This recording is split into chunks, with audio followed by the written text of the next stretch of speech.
Welcome to Coach Hayes Football Live. He can talk about anything from high school to the pros. This guy knows the game, so you better not be half-stepping. I can guarantee you most of the audience is going to agree with me before they agree with you.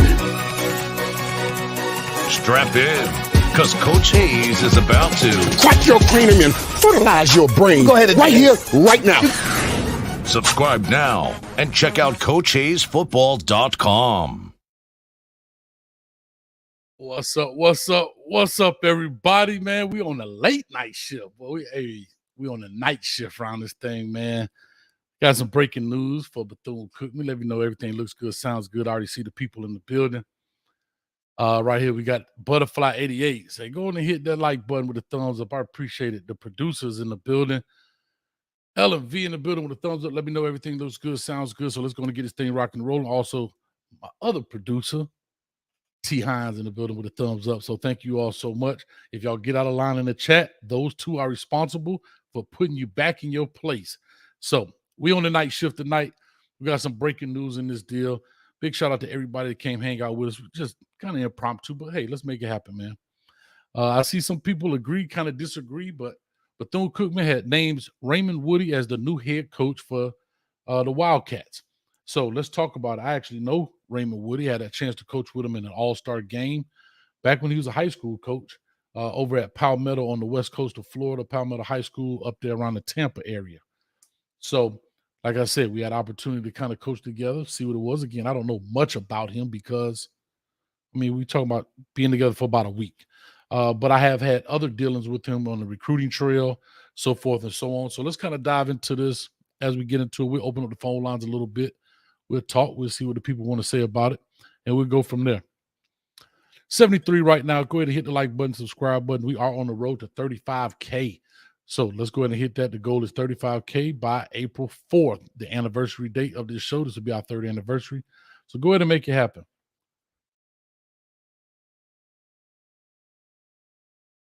All right, here we go. Let me see. I'm sorry. I was looking at things. Let me go through this deal. Brother Jay Blaze in the building says, hello, everybody. What's up, Coach Hayes? What's going on with you? Carrington Childs, what's up, Coach? What's going on? Uh-oh. I'm going to leave that one off of there. I guess that's Joker from the Ville. I'm going to leave that alone. Shad, man, what's up with you? Be safe out there on that road, buddy. And let's get this thing rocking and rolling. Uh-oh, T. Hines. The producers say trying to stop bleeding headlines. Y'all tough out here. Y'all tough on the people, man. Give it through the break. Coach Carroll in the building. He say, yo, what's up with you, baby? Man, that boy, that's state champion out of there, huh, Coach? Coach, a state champion. Go on and bite. You got to bite on that state championship medallion, man, and make it happen, man. And Reginald Swan said, good evening, Coach. Let's jump into this deal. Let's make it happen. Raymond Woodie. What do I know about Raymond Woodie? Had an opportunity to coach against him. Coach with him, actually, in the North versus South Florida All-Star game. I want to say that may have been 07, 08, somewhere in there. And he was the high school coach for Palmetto High School at that time. And like I said, he was the defensive coordinator of that game, and he had a game plan. We won the game, so just kind of give you a little backstory. He is very good friends with Willie Taggart, right? He's a Bethune Cookman grad. He's an alum. He went there, played there. And he's a very good friend of Willie Taggart, I think, as childhood friends. I'm not sure where Willie Taggart went to school and played at. Maybe it was Western Kentucky. I don't know. But here's what I do know. After he went to Palmetto, after he coached at Palmetto, when Willie Taggart got the job at Western Kentucky, Willie Taggart brought him up there with him. And he coached defensive ends there as well as linebackers. When I was at FIU, we had a chance to coach, against each other. Willie Taggart and was coaching against Mario Cristobal. So, that was another run in. But again, when you coach, you're not dealing with other coaches. You're coaching teams. It's not like basketball. A lot of people think football coaches know each other. To be honest with you, so many people on those sidelines. Unless you build relationships or whatever the case may be, it is. But in basketball, it's a little more personal, a little more intimate, I guess the right way to say it. You're on the same sideline. You're right there. You can hear each other talking, and it's only 2 or 3 coaches. You know, it's real small. After he gets, I don't know why I'm sitting here acting like I can't do this. I don't know why I just don't put it on the screen, huh? Come on, Hayes, tighten up. Tighten your game up, coach. Tighten your game up, coach. Put it up on the screen. Let's see if I can put that on the screen. All right. So here's his thing. His last stop was FAU. That's why this is up here. So as you see down here at the bottom, 96, he was a high school coach all the way to 07, 09. All right. Then in 2010 to 12, he was at Western Kentucky with Willie Taggart. Willie Taggart moves on and gets the job at USF, University of South Florida.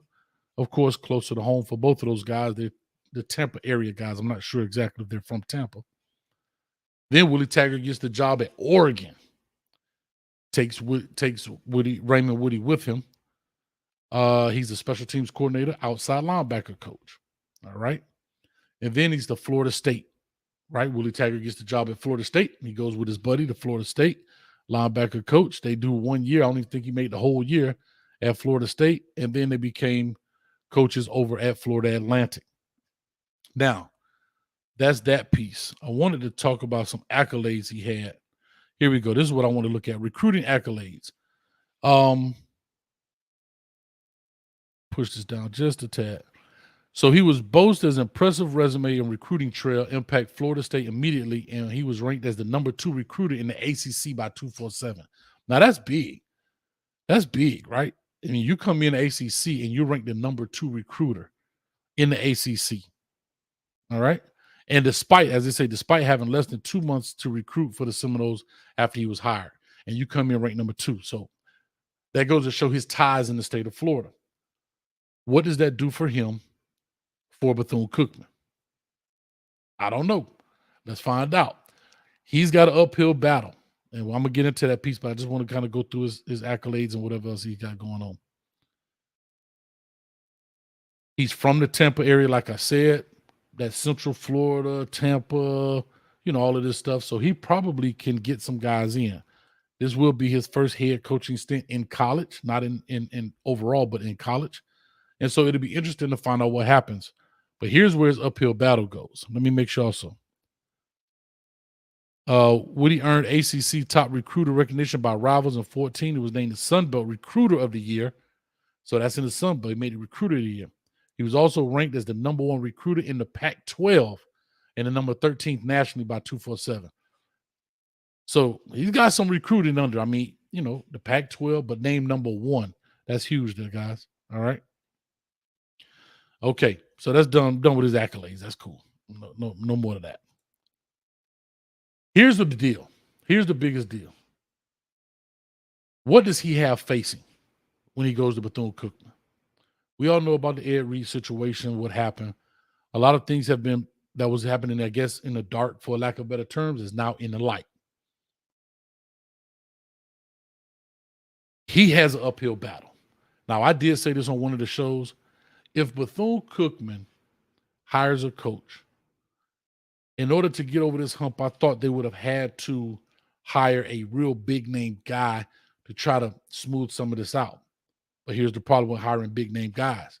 Do big-name guys want to deal with that kind of stuff? These coaches get spoiled now.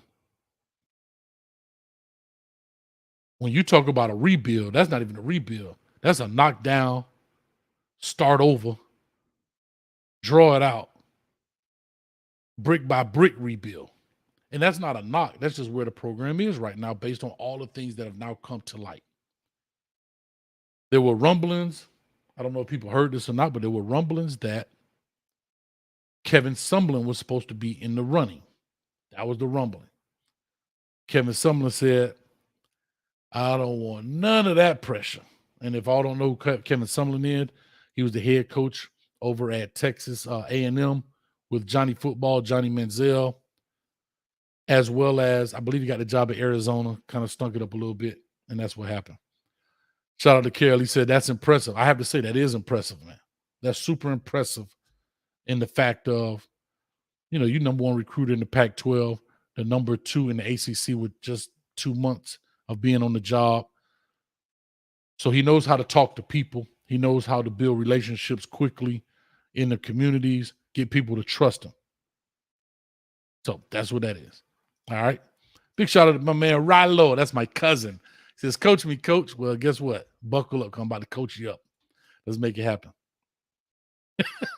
I ain't going to say that, man. I can't say that. Like I said, I didn't have an opportunity to coach with him long. But I have to say this, I guess Joker from the Ville, the man putting up, when it comes to recruiting, he's not the coordinator. He's not the head coach. So I have to say he's bringing in some big-time names according to these people here. All right? So with that being said, he's got a big uphill battle in this deal. I have not a clue if he signed a contract. We've already had a person previously be named as a head coach in Ed Reed. Come to find out, there was no contract signed. I don't know if he signed a contract. I don't know, did he let his alumni hat and his love for his alma mater get in the way of true business? I don't know. We won't know until we know. Shad, cut it out, man. That boy Shad said, coach, we know he ain't going IG live.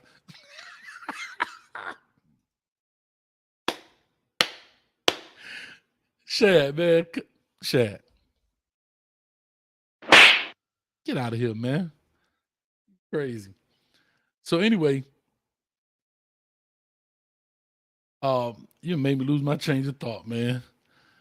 What was I saying? Somebody remind me what I was saying. Shad done messed me up, man. I had a whole thing going on here. He done messed me up with the phone deal. But anyway, Jay Johnson, Woody threw his phone away. He better, hey, he can keep the phone. He better break the camera on that thing, disable the camera. There you go, Carol. Focus, coach. I'm trying to focus. I can't remember what my trainer thought about him. But anyway, I was talking about recruiting, and he wasn't the head coach and so forth and so on. So he has the work cut out for him. There's a lot going on. Oh, contracts. That's what I was talking about.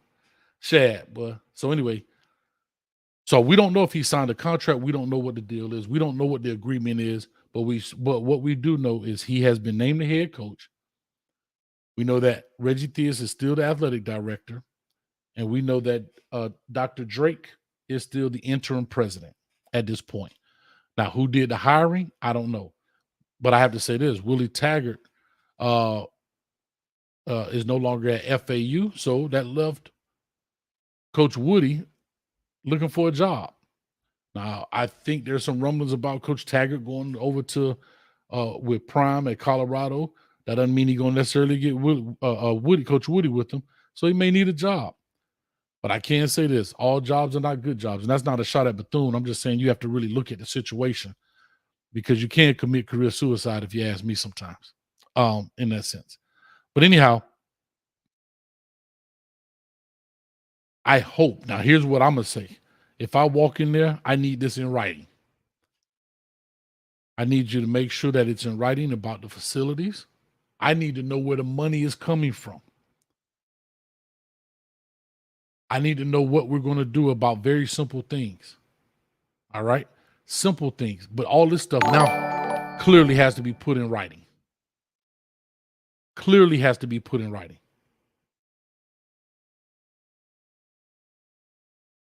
If it's not put in writing, well, guess what? I'm not doing it. Now, I don't know if Coach Woodie has done that. I can't speak on that. I have not a clue, but I hope to God he did.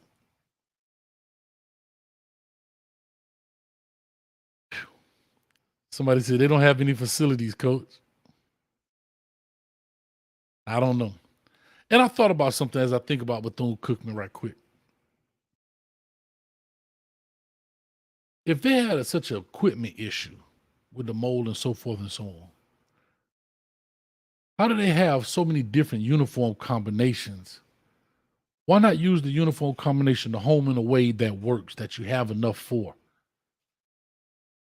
You can always get helmets redone, painted, whatever the case may be. But they have like 5 or 6 different uniform combinations. You don't have to have 7 uniform combinations if your stuff is dysfunctional.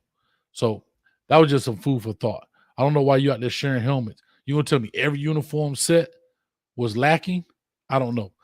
But Q Dog, excuse me, $5. I appreciate it. No matter how good, I guess, he talks, the facility speaks for itself. Basic necessities are needed: a full track, practice, locker room, weight room, no money. You're right. But I see this. When Coach Woodie was there, they didn't have that either. So maybe he gonna look back at the old days. I don't know. I am so interested to hear from the people. A lot of people don't know who Coach Woodie is. I think he's one of those coaches that work big in the background of things to help things move. Like I said, I mean, he's named #1 recruit and all that kind of stuff. But it'll be interesting to find out what he does. He is a defensive guy. All right. He's a defensive guy in an offensive world right now. College football is all about offensive football, putting up points and so forth and so on. But right now, that's the least of the worries. Here's another battle he's going to have to face. And I don't know him personally enough to know the kind of guy he is. But if he is not organized, if he doesn't have a vision, when you're in that interview process to lay out to the upper brass, I'm telling you, it's not going to work. He has to lay out a clear and precise vision to these people and let them know what I want to do and try and put time frames on it. Because if you don't, it'll keep getting pushed back. So again, I don't know who, like, what the kind of person he is, but we definitely have to find out. She Loves D. What's up with you? She Loves D in the building. She says, Coach Sims already dispelled that myth. Maybe I missed it. She Loves D. If you do me a favor, please type back in what myth you were speaking of. I may have missed it in the chat, or maybe it was something I said. I'm not really sure. But put that back in the chat. Oh, maybe it's this right here. It said equipment manager did not pack enough helmets. Okay. If that's the case, that's bad business. That's bad business. I'm not here to blame, but come on, bro. You the equipment manager. You don't know how many helmets? Like that. I hope he got fired. I hope he got fired at the game. At the game, I hope he got fired. That's a fireable offense. I have to be very honest. I'm not going to blame the head coach. He shouldn't know how many helmets. He's the head coach. But if the equipment manager, the head equipment manager, that's what I talk about, the process. And people make mistakes. I get it. But you don't miss helmets. There's checklists. If that's the case, She Loves D. If they're that's what I mean when I talk about the process. Because here's what's key. Even me as a head coach, when we traveled, the kids were responsible because it's high school. They carry their own helmets and so forth. But the equipment manager brought an extra helmet of each size just in case something broke. The helmet became, whatever the case may be. That's being proactive. How are we hiring equipment managers that are doing that? And again, everybody's entitled to mistakes, but not that. Not that. I'm sorry. Not to be, I'm not trying to be funny, but I'm being for real, right? That's like the hospital saying, "Oh, we didn't order enough Tylenol yet." The hospital, bro. Okay, that's just how I look at it. Shad right here. In the words of V12, Woody needs to have his broom and dustpan ready to clean out his office. Y'all cut it out, man. Shad, stop it. Stop it, Shad. And I mean right now. Thank you for the $4.99, brother. And let me see here if I open up these phone lines. As soon as I open it, here go Reggie. Coach, what if he rings your cell to join his staff as DC? Are you going to take that cane juice to Bethune? I'll just say this. If that cash right, Hayes there every night. Papa been smooth since days of under rules. If you understand me. If the cash right, coach there every night. That's all I'm going to say. That cash ain't right. Guess what? We're going live at 5. I'll be right here online. All right. And Q Dog, $5. My son and I visited there last year before my son picked, I guess it's Alabama A&M University. We were shocked they invited us to that. My son, high school in Texas, has better facilities. Facts. And that may be true. Right? But hopefully Coach Woodie can get it done. I think Ed Reed wanted to do that. Maybe he went it the wrong way. Everybody has their own opinion. I totally understand that. Okay, but thank you, man, Q-Dog, for the $5.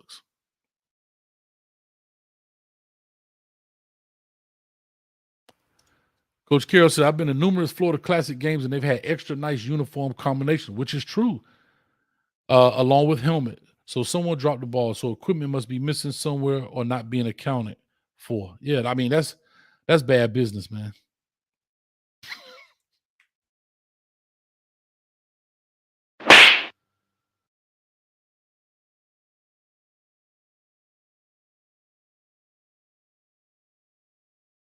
Must be the money. Hey, Coach tired of working for free, boy. I did that 20 years. I'm done with that.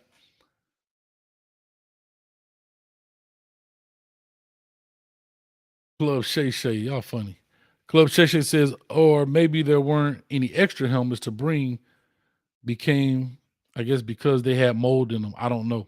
Yeah, I don't know. I have no idea. But to me, those are the things I talk about when I say the process, right? Like when you're talking about football, it is a massive operation. It's a lot of moving parts, and you have to have people in place to do certain things. You understand? And so, like I said, if the equipment manager didn't pack enough helmets, I mean, he would have had to be fired on the spot. I have to be very honest with you. At a Division I program, he has to. In high school, I probably would have fired somebody on the spot.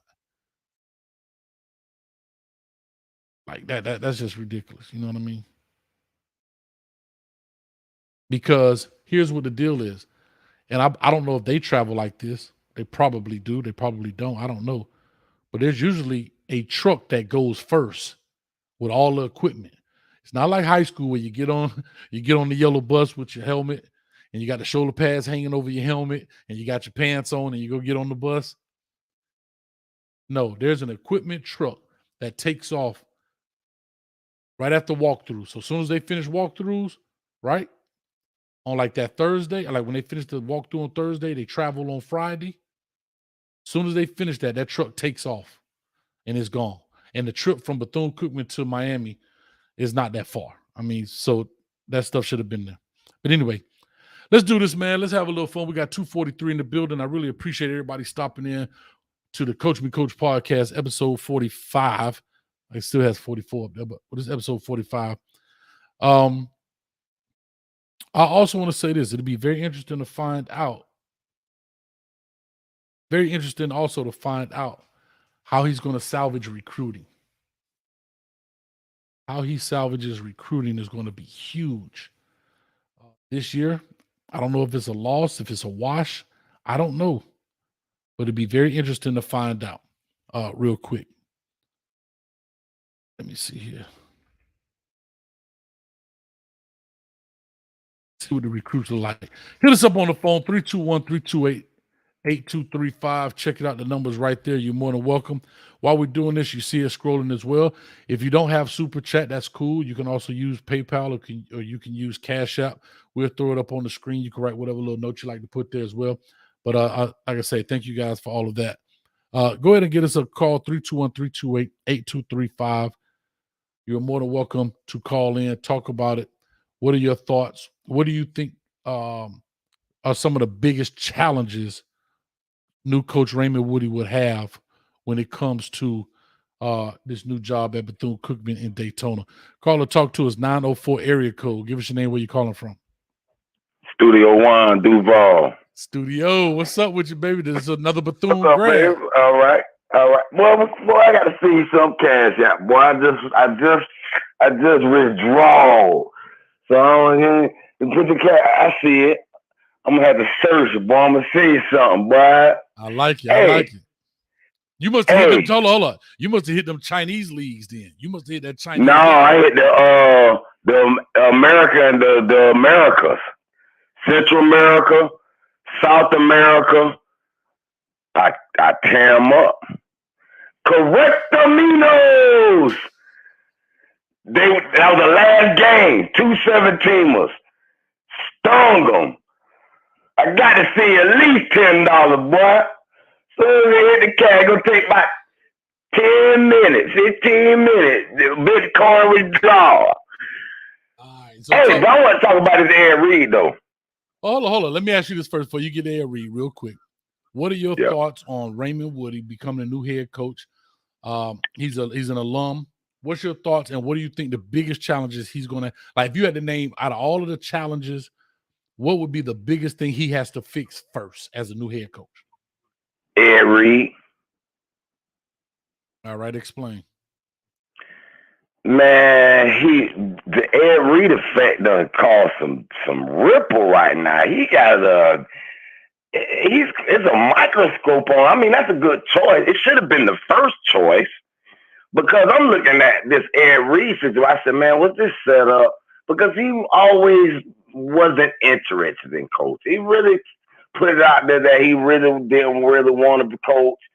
He had that little fiasco with Coach Manning where he tweeted, hey, coach, you know, and he never was a social media guy, ever. Never really saw Ed Reed on social media. Not that much. Okay. I can't never remember him like Deion or some of the other ones. He was pretty quiet. And it was shocked me. His first real social media was a rant, him cursing. He don't really even curse like that. I said, come on, man. And then they fire him, like right away. And then this whole ripple effect, they got a little protest. It's right at Black History Month. I said, come on. This got to be, it's something else in this that's behind the scenes that just doesn't feel, it smells fishy to me, coach. So talk to me then. So, okay. So now that smells fishy. Now let's go back. I want to go back to Ray Woodie. And again, right here, the lavish living for less. BCU just committed a $10 million renovation. Instead of continuing to bash the school, let's please give them a chance to right the ship. I totally agree with you. I totally agree with you. But my question is, in order to right the ship, we need to find out what we need to prioritize what's wrong. And that's kind of what I want to do when we talk about Raymond Woodie and his new endeavor here. What does he need to do from a coach's standpoint first, Studio One, to get this ship back on track? On course. Okay. Mm-hmm. I'm a former alum. I went to Bethune Cookman, 94, 95, dual degree, engineering math, left there after 2.5 years. What he needs to do, it don't got nothing to do with the players or nothing on the football field, which is sad, but he needs to get into the administration. Because you made a point the other show. He was like, okay, who is this alum? Who is the board? And so I went looking up, trying to figure out, like, okay, who is this board? I tried to do this with the NFL, try to figure out who was the actual owners of the NFL. You couldn't find them. Same thing with BCC. I said, dang, who is really the owners behind this? It's almost like a cloak and shield. So this interim president, when I went back and looked through the history of presidents, I said, well, wait a minute. How did this guy get acquainted? Something happening with the money, though. That's what I'm saying. And if something keeps happening with this money, it don't matter what the football program do. It don't matter what this coach do. Okay, Studio, you're not okay, but I hear what you're saying. But I need you to come on, stay with me. I'm gonna give you a chance on this. All right. What does Raymond Woodie have to do first when he steps on campus to get this thing right? That's all I'm asking. He need to go to the administration and just figure out and get on the same page with them. Okay. As far as, okay, what money he can get for his program. Okay. All right. That's fair. So he got to get with the administration. Who's going to come there if that's not right? You know what I'm saying? We could talk about he need to recruit. He need to get better players. We can say all of that about the coach. But who's coming there until the coach, the administrator? Because just think about it. Miami never was going to be great until we got embarrassed on national TV, and they all of a sudden said, okay, we need to get on the same page with the coach. Mars, all right, we need some money. Follow how much money we got. I need to be able to hire some coaches, and it got in alignment. And if this new coach at Bethune doesn't go to the alum or go to the administration and say, hey, look, I don't know what's going on in the past. I don't know what's, you know, with these buildings and they hoarding stuff in the buildings. And we need to get on the same page. How much money I got, how much, you need to find out. All right. Well, I like that. Because without that, right, it ain't nobody going there. I love it. So unless it's just people who doesn't have a chance. People who got left out the portal. There's a lot of, they say the portal is a death penalty for some of these players. So maybe Bethune might be a pit for the death, the fallen. All right. Who could come out the portal. You feel me? I got you. Well, studio, listen, I'm going to let you run because these phone lines starting to jump, man. But I appreciate you, man. I need going to put one of them locks in the chat, man. Let us know what the lock is for the night. All right, I got you. I'm listening. Yes, sir. Appreciate you, studio. All right, man. We got 740 in the building. Call or talk to us. Give us your name. Where you calling from? Yeah, this is Paul Darnell, man. I'm calling from Scioto County, Ohio, Portsmouth. You said Chatham County from Ohio? Scioto County. Scioto County in Ohio. All right. Portsmouth, Ohio. Okay, so talk to him, man. What's your thoughts about Coach Raymond Woodie at Bethune Cookman, and what does he need to do to right this ship? Yeah, they're talking about righting the ship. What about what did they offer him? I mean, what has he got to go in with an open mind? Again, I don't know. I don't know what they offered him so far as salary. I don't know what they offered him so far as incentives and perks. I don't know what was promised to him so far as facilities and buildings. So it seems like if they would really get him on base with all the players, out the gate. That'd be the first thing I would think they would really do. I'm sure the players, if they accept him, man, then they can move forward without a lot of problems. Okay. I mean, that's my opinion. I like it. Well, there it is. I mean, like I say. I mean, I played football. I played 3 years in the SEC at University of Kentucky, 86, 87, 88. Okay. And I think if they got a lot of things going on at Bethune Cookman that ain't really been brought to light yet, from what I've been watching. I just don't think that everything's out on the table that happened there. There's a lot of things there that needs to be righted in the ship, but the whole ship is kind of shaky. It looks like. Looks like what? It looks like they still have a lot of issues that haven't been brought to the light yet. Yeah, like, it may very well be. It may very well be. But, man, I appreciate it. Let me get this thing rocking, man. We got so many people calling in, man. But thank you so much, bro. Have a nice one. You too, man. Appreciate you for calling in. Yep. All right.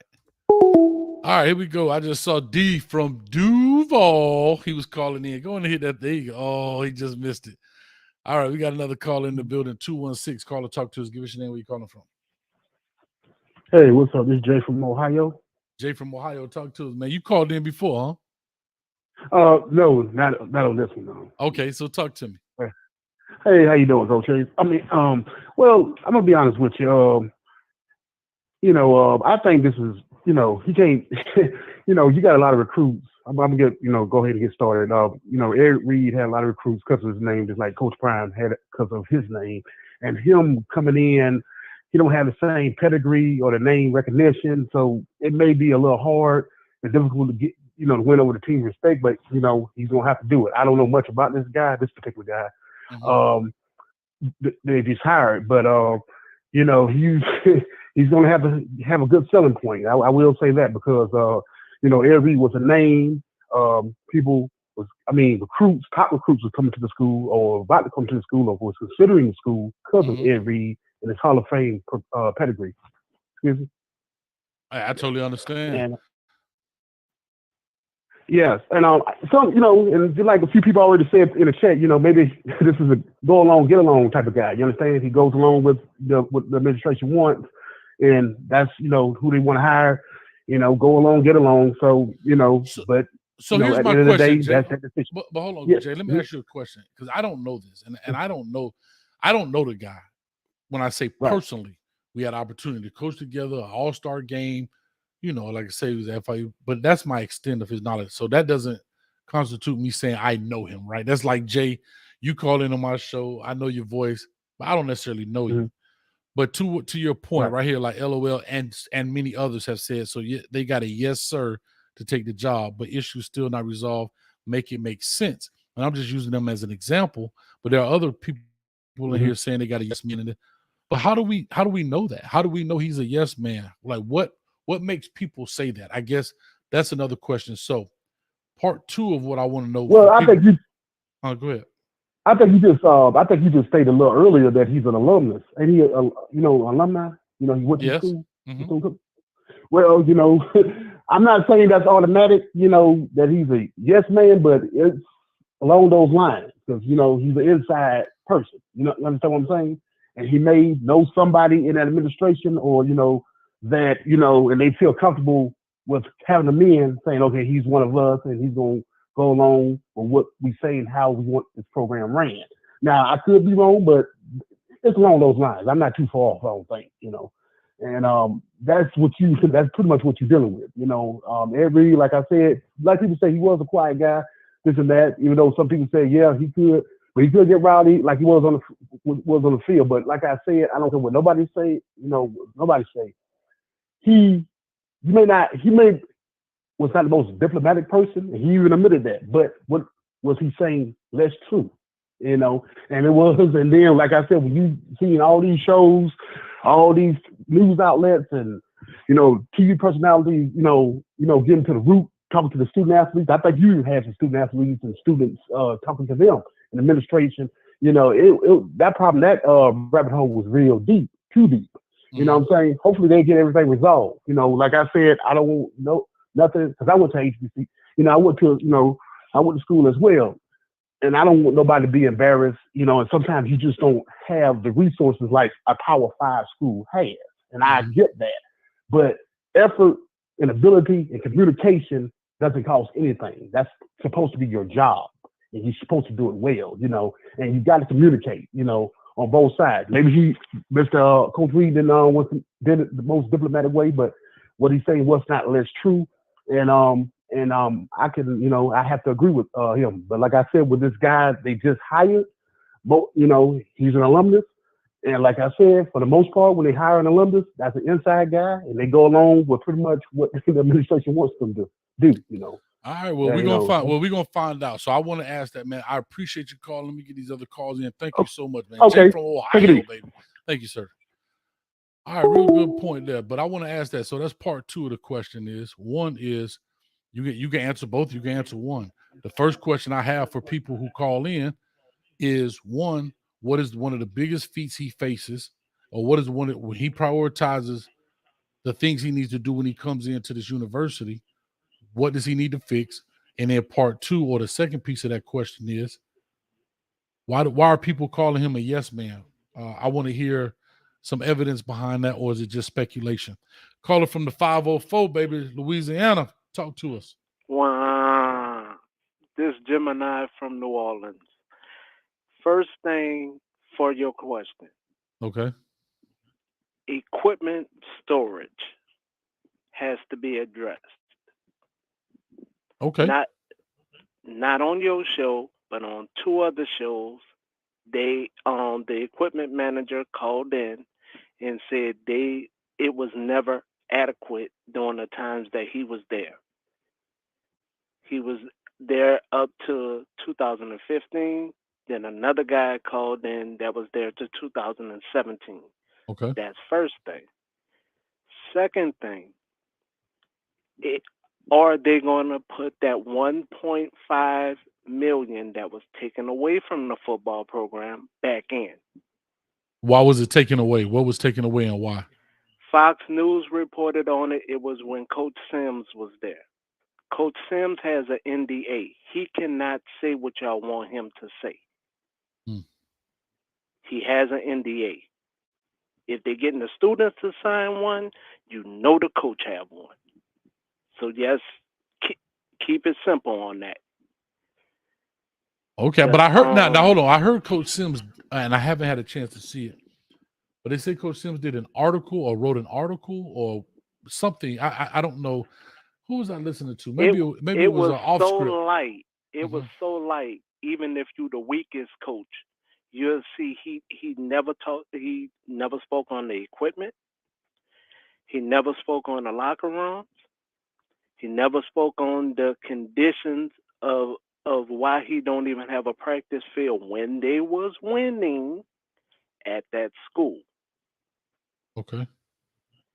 Now, you had you showed somebody said that they just put $10 million into the whatever situation. Now, where did the 10 mil come from? Because they just cried po last week. You just cried po last week. So where did 10 mil come from? Y'all tough on a brother, boy. No. I am a black and white numbers person. Okay. I do not put emotions in it. I play football. I had the nicest coach. I had the one that's gonna get that emotion out of you. I had both sides. Okay. I played both sides of the field. Running back on one side, cornerback on the other. So this coach, before he can do anything, who plays a sport, coach?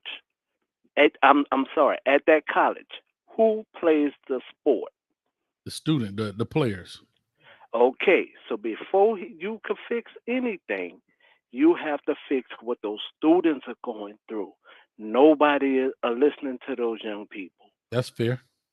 Take away the entertainment that's on a HBCU campus, because we entertain ourselves. We don't need nothing for that. Mm-hmm. We entertain ourselves with culture and everything else. Take that aside. What is there? Okay. Nobody's listening to those students. Those students been crying.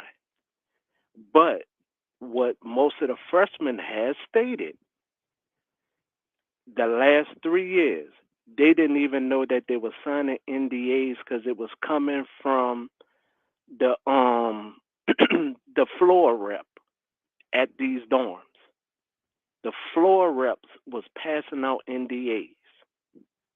So if you're not going to listen to the students, how can you get any player? So let me ask you a question about that, because here's what I want to say, and I want to tell everybody on this show. I love the fact that people call in. I love the fact that people get an opportunity to express their opinion. I am nowhere near a informational guru about a lot of the stuff. That's why I call it the coach me coach. I coach you, you coach me. But here's what I want to say, and I ask questions so I can learn. It's not always because I'm trying to dispel what people are saying. But how can somebody sign a NDA, right? Meaning they can't speak about something and they don't know they're signing it. Why do I say that? Hold on before you answer why. Hold on before you answer why I say that. Because if I sign a paper that I don't realize that I'm signing a paper that says I can't talk about something, I may just simply go out and talk about it because I didn't know I shouldn't be talking about it. Does that make sense? What I'm saying? It's a catch-22 blade what you're saying, but I'm gonna let you finish your point, then I will rebuttal. No. So my point was, I'm just saying that if I'm going to, for example, what's your name again, brother? Edward. Edward. So Edward, let's just say, for example, I kind of just slide you this paper. Hey, Edward, man, I need you to sign this right quick for me. You trust me. You go ahead and sign it. It is an NDA. Okay. And you worked for me here at Coach Hayes Football, whatever, and it's an NDA. But I never really told you that you had an NDA. I have it. You are legally bound to it because you signed it. You didn't read it. You didn't necessarily know what it was. But how do you, Edward, now go out and let's say you get on Roland Martin and talk about how bad Coach Hayes was, or working for Coach Hayes, but you didn't really realize you had an NDA. That's what I'm trying to get. That's what I'm trying to get an understanding from a logical standpoint. Okay, because at the time, I'm gonna use my military service. Okay.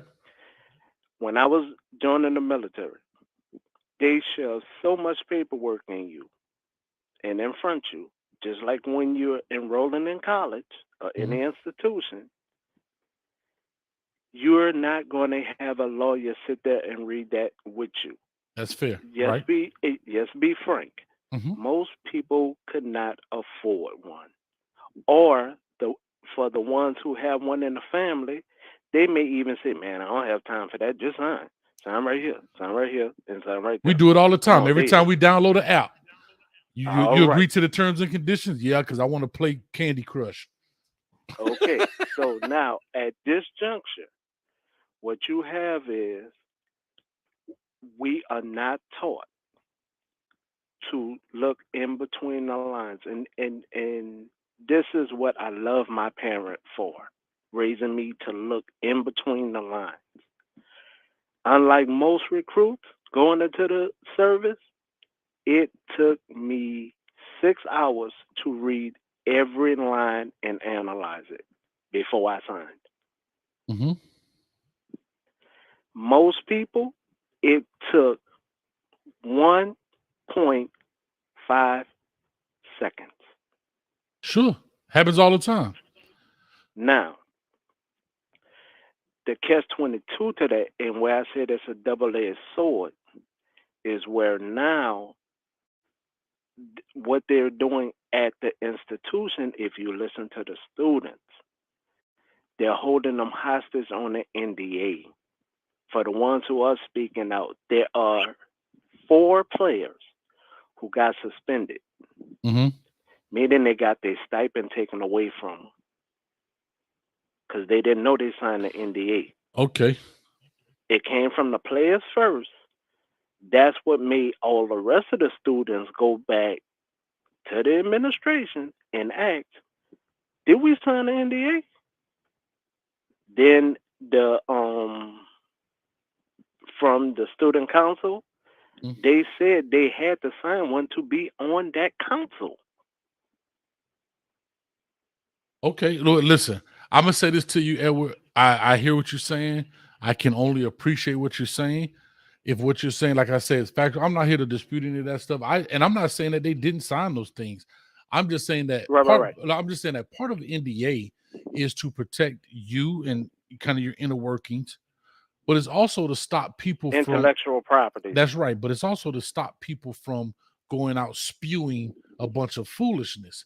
So if these players get on, for example, Roland Martin or my podcast or whoever's podcast and are talking blindly, not knowing that they should not be talking because they have a legal binding document, then that's bad business. But Bethune Cookman should definitely go out there. Not a year. Can they go and sue these young men and they have all that? Sure, they could. You can't get blood from a turnip. But to me, I just again, that's process if that's the case. But can we turn that for a sec, Coach? All right, real quick, because I got other people calling, so we got to get rolling. Go ahead. Right. I got these 2 things, and I'm gonna land the plane. If I put your back so far up against the wall, and I'm taking hope from your mental and your spirit. Okay. what would you do? Oh, I'll conform. I got your back against the wall, Yeah, you conform. and Sure. I'm starting to take your hope. Are you gonna care about an NDA? All right then. Last thing. When they had the team meeting, if you look at the posture of the president, the posture of the AD, then that man got up there and lied about the $3 million that the city was gonna put into the city stadium on behalf of BC. I personally called their city hall and I asked questions, which we all can do, about that $3 million. They said it has never been brought up, and they want to know why they receiving more calls asking questions about $3 million. Reggie lied to them players who are also students. It is. Well, I'm gonna leave it right there, Elwood. You landed the plane. And we're gonna, hey, guess what? Your baggage will be at carousel number 2. So I appreciate you, Elwood, man. Thank you, man. Thank you for stopping by, man. Appreciate it. Same here. All right now. All right, real quick, man. Let me go ahead and give some love right here. We gotta say a Cash App donor. Let me go ahead and put this up right quick. Right there. D. Thomas, man, for the $10. Appreciate you, man. Thank you so much for the Cash App. Means a lot. Don't worry about the time down there. It's probably just wherever the headquarters is. But anyway, hey, let's get this thing rocking and rolling. I'm looking right now on the website. Well, I got a caller calling in, but hold on. I'm looking on. Caller, do me a favor. You got to cut your background down just a little bit, or cut it all the way down so it doesn't come through the phone. And I'm gonna finish this point. Okay. All right. So I'm looking on their website. I went to 247 to see that thing. They only had one transfer guy up there, but I am on their website and it shows their class. So, I'm looking at some of these pictures they have. They got a young man from D-Land, out of D-Land, Florida, which is right over that area. They have somebody from Foley, Alabama. His name is Peyton Nero. I'm trying to look for some of these guys on here. Oh, I'm sorry. You have Stephen Mosley, Carroll City, Florida, out of Miami. You have Jaheim Gaime. That boy's out. That boy, that Poly Creole, huh? Well, I'm a Poly Creole. That talk to me, boy. You got a Jalen Lewis from Pensacola, Florida. So they picked up a couple of people here, and I'll go through them in a second. But caller, talk to us. 912 area code. Give us your name. Where you calling from? Hi, this your favorite lady that be on when you be on, and I enjoy your show. Coach Hayes, this is May Stan out of Brunswick. That's right, May Stan out of Brunswick. Talk to me. Yeah, I'm on again. Love your show. And I was listening at a few of the people, but I don't think, from my opinion, I don't think it'd be a yes man or yes boy or whatever you want to call it, because that position is open, and whoever takes that position, it's going to look like they're a yes person or no person.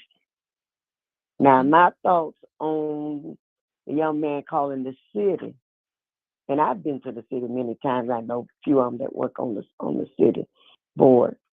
Sometimes they reach out to somebody they know to try to get things done. They might have didn't reach out to the whole board to try to request the $3 million.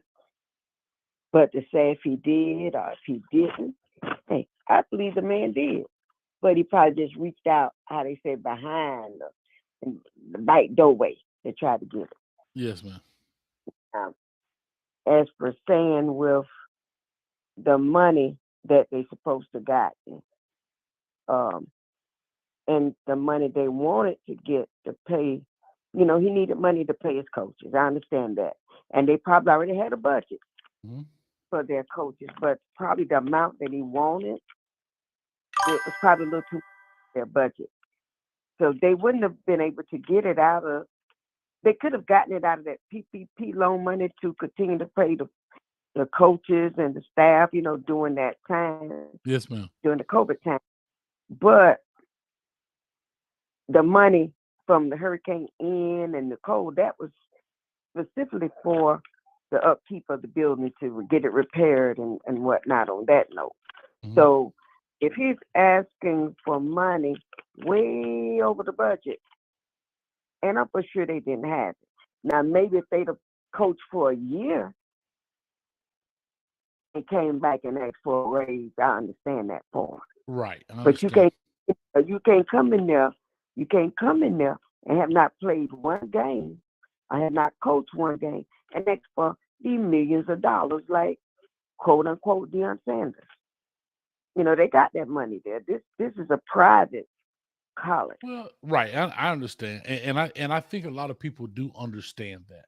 I think a lot of people's problems are, you know, like for example, you know, we talked about mold and we talk about those different things, or we talk about hurricanes. But there is a very simple question I don't think a lot of people brought up. I understand you have FEMA funds, but where's just your basic insurance policy? Remember the other night I said if they had it. I mentioned if they had insurance. But don't you think that would be a requirement, being an institution, that in order to be accredited, part of that stuff is having insurance, having different things. Again, I don't know. I'm only speculating. I've never run a university, but I know that even if I know that in order to be a business, you have to be licensed and insured, right? Like a plumber. You want to make sure that your plumber, your own plumber to come in and unclog your toilet, is licensed and insured in case they tear up something. So we don't think that a university should at least be lack of better, licensed and insured, meaning accreditation and insured to take care of all of its properties. Yes, and I mentioned that the other night. If the insurance policy was up to date, if someone had paid the bill. I'm gonna leave you. You know what, ma'am? I'm gonna leave you right there. How you say your last name again? Maystan. Maystan. Well, you know what, Miss Maystan? I'm gonna leave you standing right there. If they paid the bill, if they ain't pay that bill, then we got some big problems over there at BCU. So That's what I'm saying. I'm gonna tell you that they paid, Miss Maystan. They paid that bill. I ain't gonna put that out there on Bethune. I don't know because it's really iffy on that part, because we had students going to the emergency room for being sick with mold, and they do have a mold policy that is on insurance. And you know what I'm beginning to think? I'm really beginning to think that they could have cashed the policy in and got 100% from the mold policy. Miss Maystan, you stop it. You stop it, and I mean right now, Miss Maystan. No people ain't stealing their insurance money. You stop it right now. Because you know, we got so many hundreds of students that's sick there, and so they only can pay out so much per year on a policy. Yes. Ask me, I know. Yes, ma'am. Well, listen, I got to push them. I got so many callers calling in. But Ms. Maystan, thank you for hanging out with us tonight. I'll be back. I'll be back on your show again. I love it. You keep coming back, and I'll be still sitting here waiting on you. As a matter of fact, I need you to inbox me because I don't have a cash app from somebody stealing, and so I can get your address, okay? Yes, ma'am. I don't know how to inbox you. Where do I inbox you? Can I dial on this number here? No. This is a show. This is a show number. This is what we're gonna do. You got my email. You can find my email as CoachHayesFootball@gmail. Yes, and I'm gonna sing one of my good gospel CDs too. Okay. Yes, ma'am. Is it the Mighty Clouds of Joy or the Canton Spirituals? Honey, listen. Now we talking. There you go. Talking to the right one. The Five Blind Boys of Mississippi or Alabama. Come on now. We're going to talk later. I got to get the rest of these people in here. All right. Thanks, Ms. Maystan. Thank you. Bye-bye. Bye now. All right. We got Brian Senna. Sapa say, Coach. I say, Mabule. Holla at your boy. You think I don't know that? Coach bilingual up in here. I'm trilingual. I can speak 3 different languages. English, Spanish, and Creole. English, I know how to, watch this. No. Spanish, no. Creole, no. Come on, y'all stop playing with me, man. Coach know that language. Y'all stop playing with me, man. I know how to say no in 3 languages. Reggie right here for the $2. Coach about to get inboxed. Coach about to get boxed up right here, man. This Maystay gonna have you get beat up. Call or talk to us 770. Give us your name, where you calling from. But before you do that, hold on, I gotta give a quick little big shout out to HU grad right there. My man Sly in the building. I need you to call in, Sly. I ain't talk to you in a minute. We gotta let them know how real HBCU do it. We don't get down with no mold and mildew. I need my Hampton grad to call in, man. Talk to me, man. 770. Hey, Coach Hayes, how are you? How are you? Who is this? I think I know who this is. This is Lexus. That's right, Lexus. Oh, Lexus. Come on, talk to me. How you doing tonight? I'm doing good. We jumped on the late night shift. You know what I mean? Jackie. Okay. You know what I'm talking about. What's going on? Talk to me, Lexus. All right. I'm going to get right to it. Of course, I don't know this new hired coach. Congratulations to him, I think. Y'all have me crying. I'm sitting here wiping tears from my eyes from the guy that said all these people in the state want to know why they getting phone calls about the money to the lady that say they still in the So I'm trying to stop laughing to get myself together here. I don't have to go to the company show this weekend, so I appreciate it. Okay, you saved me some money. Hey, that's what I do. Okay. So I don't know much about this guy. I was trying to listen to you, hoping that you knew a little bit about him so you can help me. But to answer your question, I think the first thing he's going to have to do is kind of like similar to what one of the callers said, is have a meeting, probably first with if he hasn't done this already, because he probably has, with maybe the leaders, and talk to them and kind of go see what's happening. And see what they at with calming the Ed Reed situation, because I got a feeling it's not completely calm yet.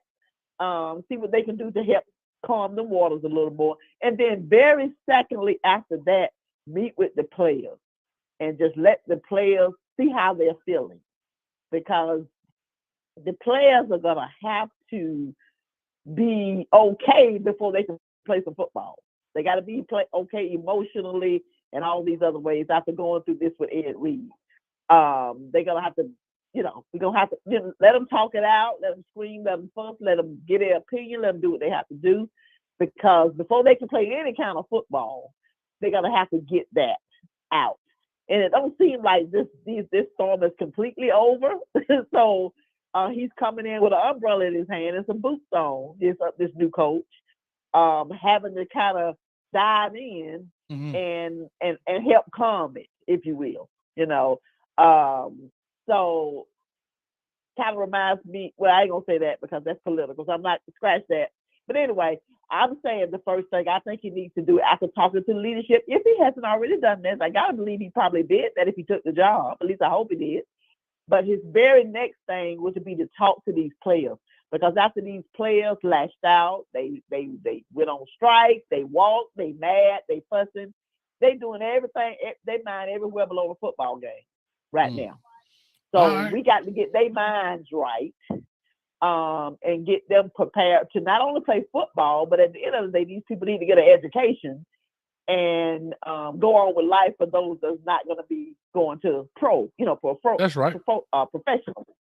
So it's a lot. I wish the brother well, but it's some kind of job he's gonna have to do to kind of steer this ship, if you will, or to get this rain to stop pouring, after the Ed Reed situation. So I wish him well, because it's probably hard to accept a job like this under this circumstance. So I wish the brother well, and I hope for the efforts of HBCUs alike, and I'm being a graduate of one myself, that this storm is calm and BCU end up being the better for it. Okay, well, I totally agree with you, Lexi. Like I said, we're going to definitely find out. Coach Woodie, like I said, I told you at the beginning of the show what I know about him, kind of ran down his resume a little bit. I can only call him a stand-up guy. I have not heard anything through the coaching ranks of anything like negative. He has not been a coordinator in college, and he's not been a head coach in college. But we definitely will find out what he can do. But he's had some good stints. He was at Western Kentucky, so right with the group of 5. He was at South Florida. He was at Oregon. He was at Florida State. Now, he's been around the same head coach for all those stops, but he's been around a lot of different coordinators. So from a football standpoint, I'm not concerned. But from a managerial standpoint is where my concern is. From a philosophy standpoint, a lot of people don't realize when you're a football coach and they're building facilities, you are a part of the construction committee. Like, coach, you're the coach. Where do you want the locker room? How big do you want the locker room? What do you want in the locker room? Here's a prime example. When you look at Deion Sanders and the stuff his son is doing on social media, you see he's filming his dad. Hey, I want to make sure I put a sign right here. I want to make sure it says this. It needs to be that color. They asked the head coach what he wants. Now, it was decorated when he got there, but now he has to put his footprint or his thumbprint on it. And I don't know that about him. Like, there's no resume for that for him. So that would be interesting to find out when it comes to that. Yes. So, but my thing is, if they get it, I don't know what's going on with the financially with the money. I just hope ain't nothing. I'm crying. I'm laughing so hard at some of these people. But seriously, I hope there's nothing going on, funny with the money. But I mean, he can have the most beautiful building in the world, but if he can't get these kids to calm down and come together, well, I think that'll happen over time. We're gonna have a tough football season. It's gonna be tough this year. It's gonna be tough in the class. Yeah, it's definitely gonna be tough, especially when they come to the Hard Rock that second game. It's gonna be some slapping going on. Gonna slap with them Wildcats because we don't play that in Hurricane. But anyway, let me go ahead and jump, Lex. We got the thing jumping on here, but I appreciate you as always. I love you hanging around with us. I love it. I'll talk to you later, Boo. Have a good one. Thanks for your time. Oh, she called me Boo. I'm getting a little bit closer, Lexus. I've told you. Oh, Lord. Go I told you. Bye. All right. Appreciate it. Bye. All right. Good call right there. Sly, I saw you, man. Try to call in right now, Sly. I know it's a 10-second delay. Y'all better leave my ladies alone. LOL said, I just turned 30, not a cougar yet. No thanks. All I can say is rah, rah, like a dungeon dragon. Check your little, because your pants are sagging.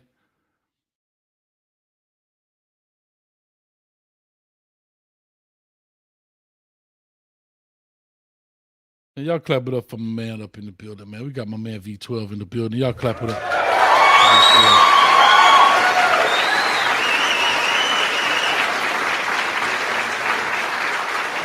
LONS, y'all. LONS. Rah, rah, like a dungeon dragon. You know about the LONS, Coach? Come on, man. Leaders of the new school, man, with Buster Rhymes, man. Charlie Brown. Cut it out. Man. Hey, that's when Buster came out. And he started saying like a dungeon dragon. What's up, everybody in the chat? I see y'all. Lady called you Boo. Hey, listen, 12 is in the building. Oh, yeah. T. Hines, what's up, baby? Hey, listen. Raymond Woodie, they said Buddy was a high school coach. Well, I went through his resume. Like I said, I coached against him in the All-Star game when he was at Palmetto High School. He's been in some stops, man. Like I said, he's got college experience, but I just hope he can do it. State. But a couple of things. I don't know.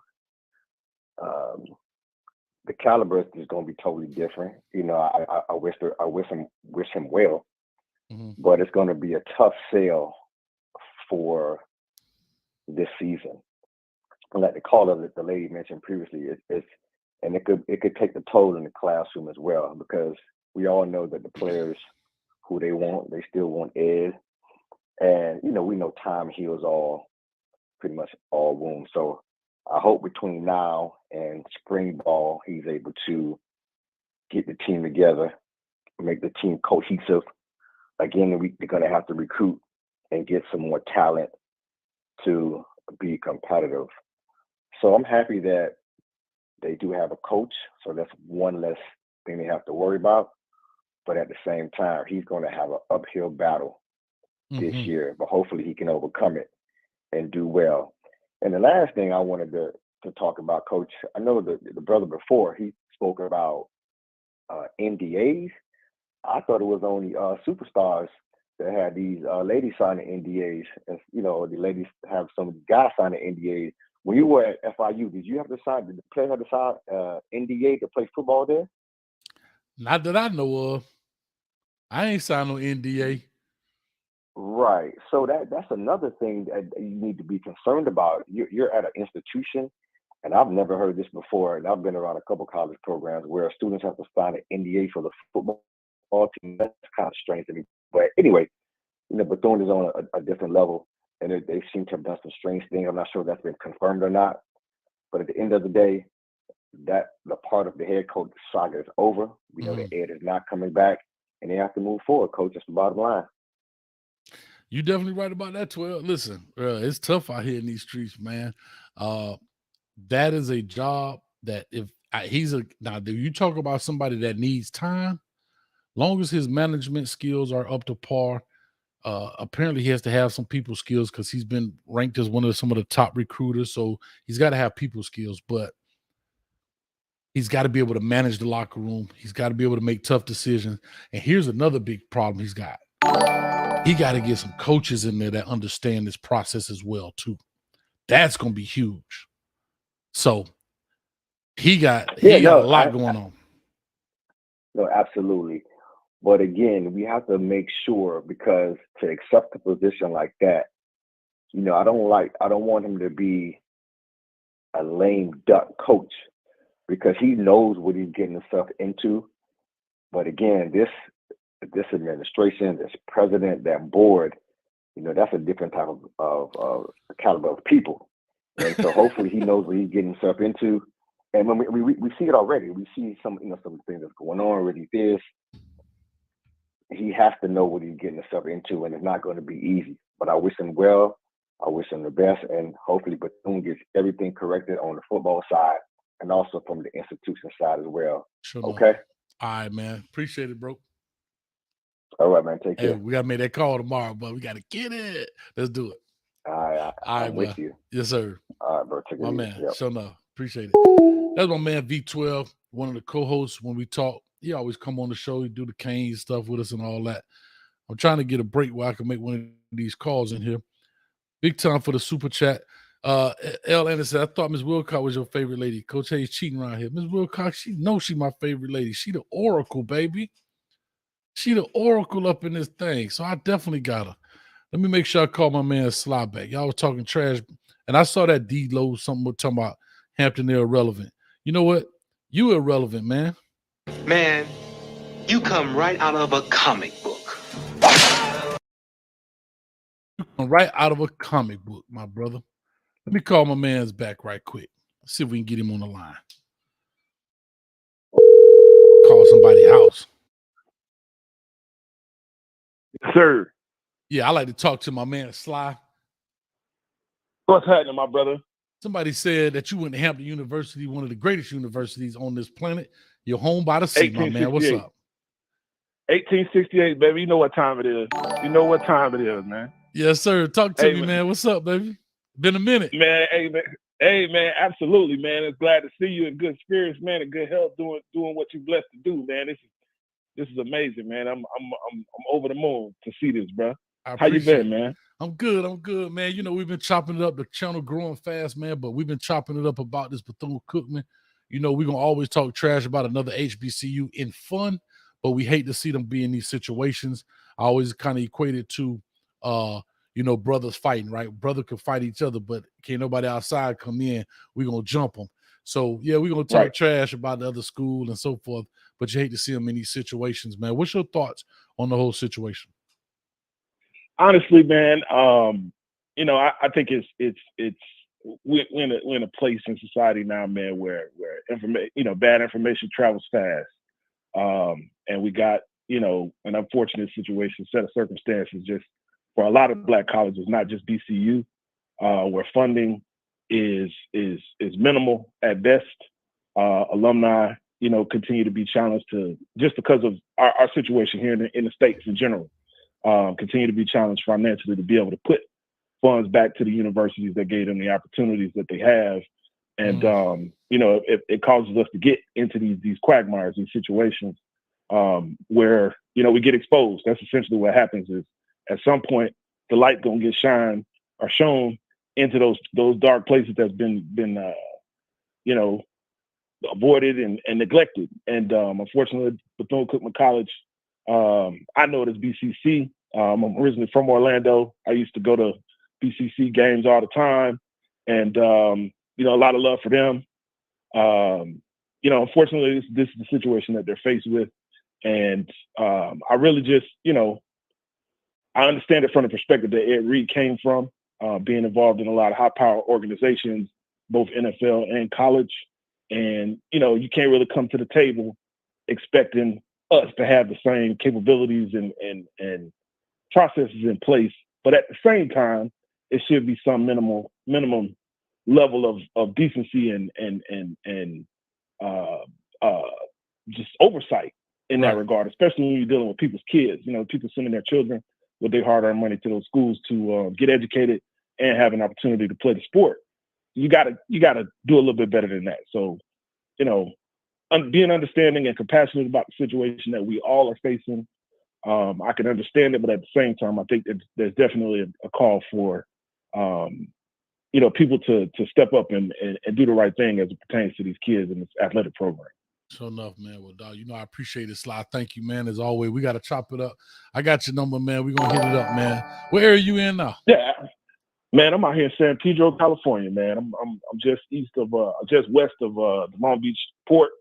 And yeah, man, we you know, I'm a Hurricane fan till I die, Pirate fan always, and man, I'm happy to see you doing your thing, man. This is amazing, bro. I appreciate it. Subscribe. I'm gonna hit the like button and send some dollars your way, bro. Oh man, well guess what, man? I'm gonna have to go westward, dog. I'm a coach about to crit walk all the way out west. I ain't never been to California, bro. Believe that or not, I'd have been listen, man, Sly, I'd have been all over this country. I've been out the country, been here, Amsterdam, been everywhere, but I ain't never been to California. So guess what? I'm finna head westward, dog. We going out that way. Yeah, man, come through, bro. I got Florida Pates on the whip for you, bro. Come through. It is. Let's make it happen then. Appreciate you, dog, as yes, always, sir. man. Yes, sir. All right. Take care, man. Yes, sir. Yep. Much love. All right, man. That was a great call. I ain't talked to my old HBCU alum in a minute. Real quick before I get to the next caller. They've been on it. Vale, thank you so much for the $3 super sticker. I know you in and I'm in here with intent. Don't give Ms. Wilcox that lip service. Ms. Wilcox, no, that's my lady. Y'all better cut it out. And right here, the more $2, coach, I can't get him on the call. You got to keep trying. Maybe if you tell me your last four or your phone number, I might go ahead and give you a call back. This is a breaking action. So put your last four in there so I can do that as well. And before I get the next caller, Chad in the building. After reading Up from Slavery by Booker T. Washington, Hampton is now my second favorite HBCU behind Jackson State University. I appreciate that. That means a lot. You know, Booker T. Washington is on our campus. There's a statue of him pointing to a tree, which is the Emancipation Oak, where Abraham Lincoln read the Emancipation Proclamation. And I'm going to tell you something that's crazy before I move on to my caller. Do you believe that they wanted to tear that tree down to put a highway right there? And if you go pull up that tree, the highway runs right by it. They were going to tear that tree down. As important as that was on that campus, to put a highway. Wow. That's crazy. So I appreciate that, Shad. Caller, talk to us. Give us your name, where you calling from. Coach, what's going on? This is Reggie, man, from Atlanta. Hey, Reggie, I'm pretty good. Listen, Reggie, I saw you slip some comments in there, yes, Reggie. Sir. You slipped some comments in there about Ms. Wilcox and my ladies. You better leave my ladies alone, Reggie. Well, we're just trying to make you aware, man. You know, we don't want you getting caught up. Well, Reggie, I'm gonna tell you this. You know, sometimes. But listen, I'm gonna tell you this. As you know, everybody that subscribes to the channel, they are part of the team. You understand me? Of course. But my ladies, they are the team cheerleaders, man. We got every team got to have cheerleaders. Right. Okay. Huh? Right. Shabua. Okay. Shabua. Roll call.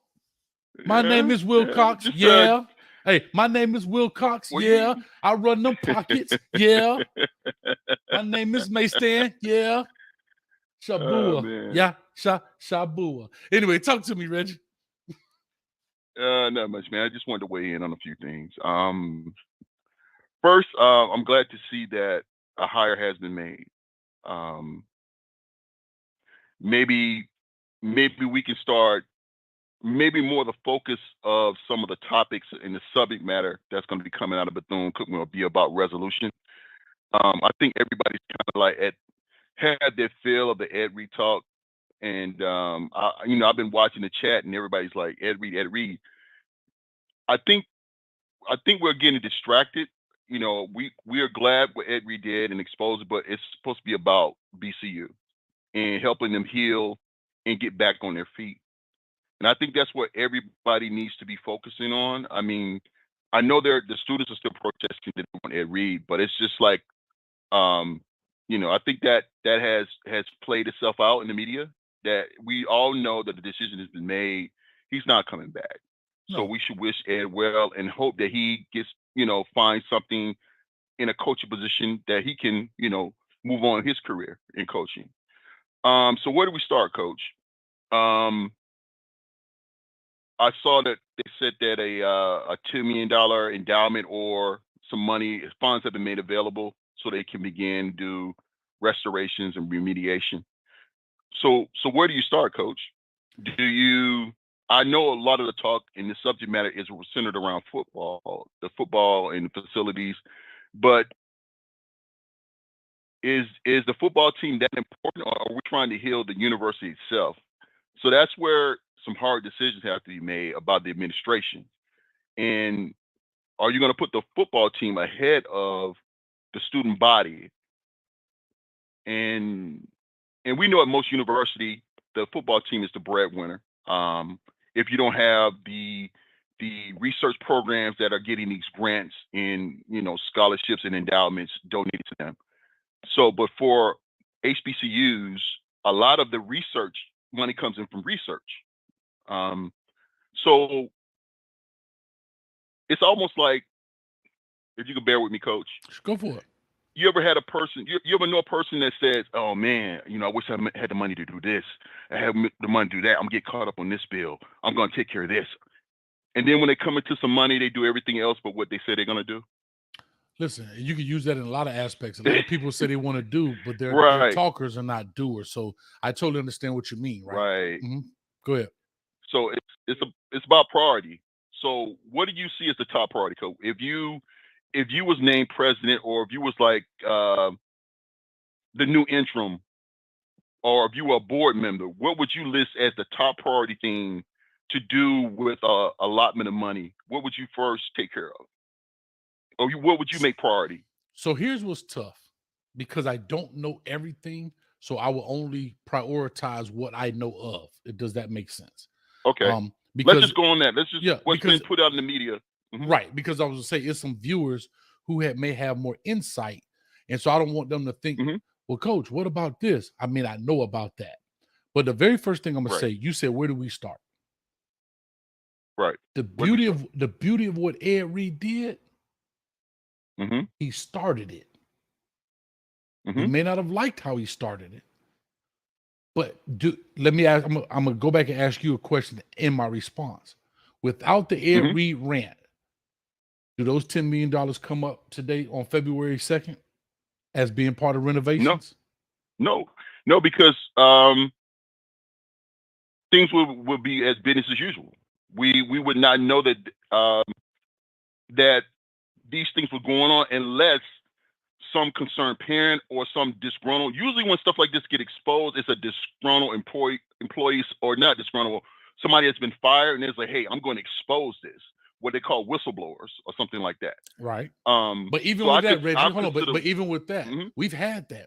We've heard former students talk. Right. We've heard former employees talk, but they don't have the name like Ed Reed. You got to have a big name to make big decisions.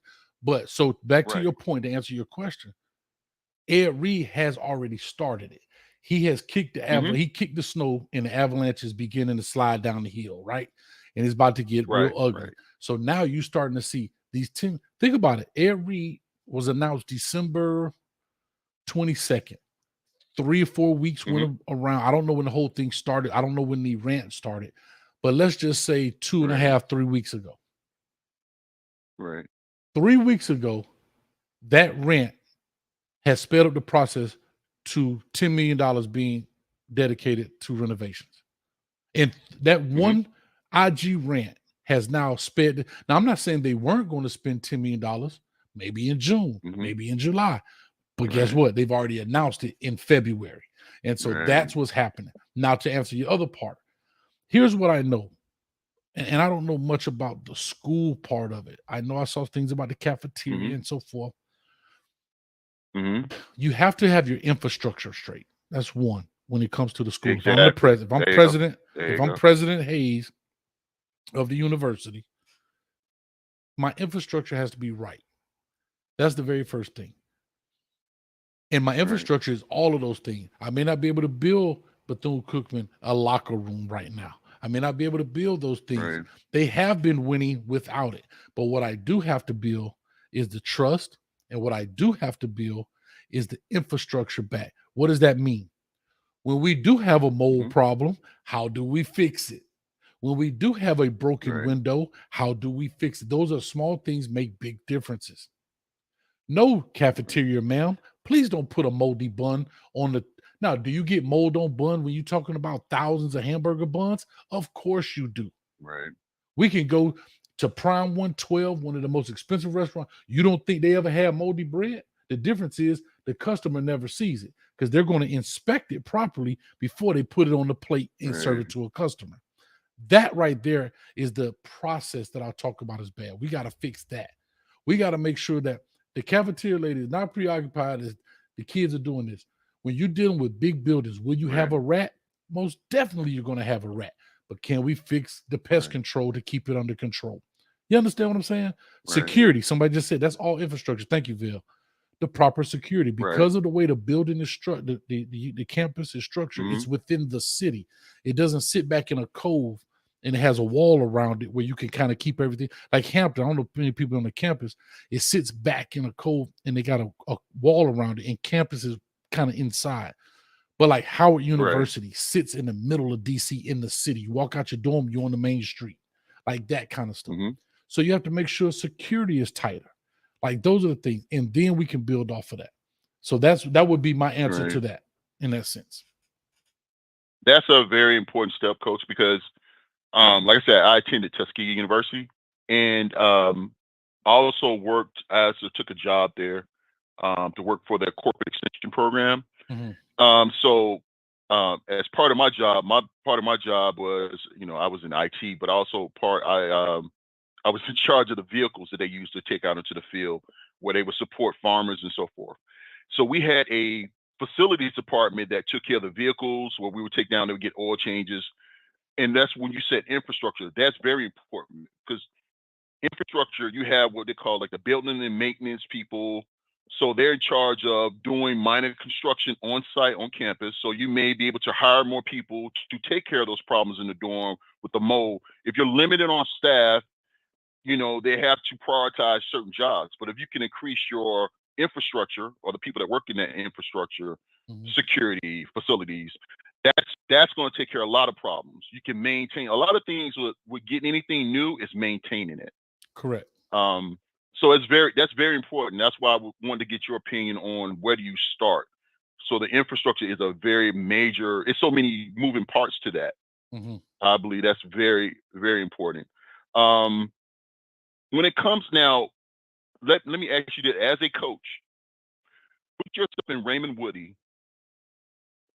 You go in, you're an alum of Bethune-Cookman. When you go in, I don't know if you may be interviewing with I know the AD is going to be, but I'm pretty sure now that this has all come out, you're probably going to be interviewed with the president, the AD, or probably some more administrators. What are your demands coming in as a new coach? Even though you're an alumni, what are demands are you putting on the table before you sign your name to a contract and take on what you're probably going to know you got to take on? What are you expecting from the university? So what would you say, Yeah, I got you. So of course there are many nuances to this, but I'm gonna just hit a few major pieces. The very first thing is, here's my very first thing. One, I need to find out what's wrong with the alumni base. Why are they been what they call it not disenfranchised, decertified?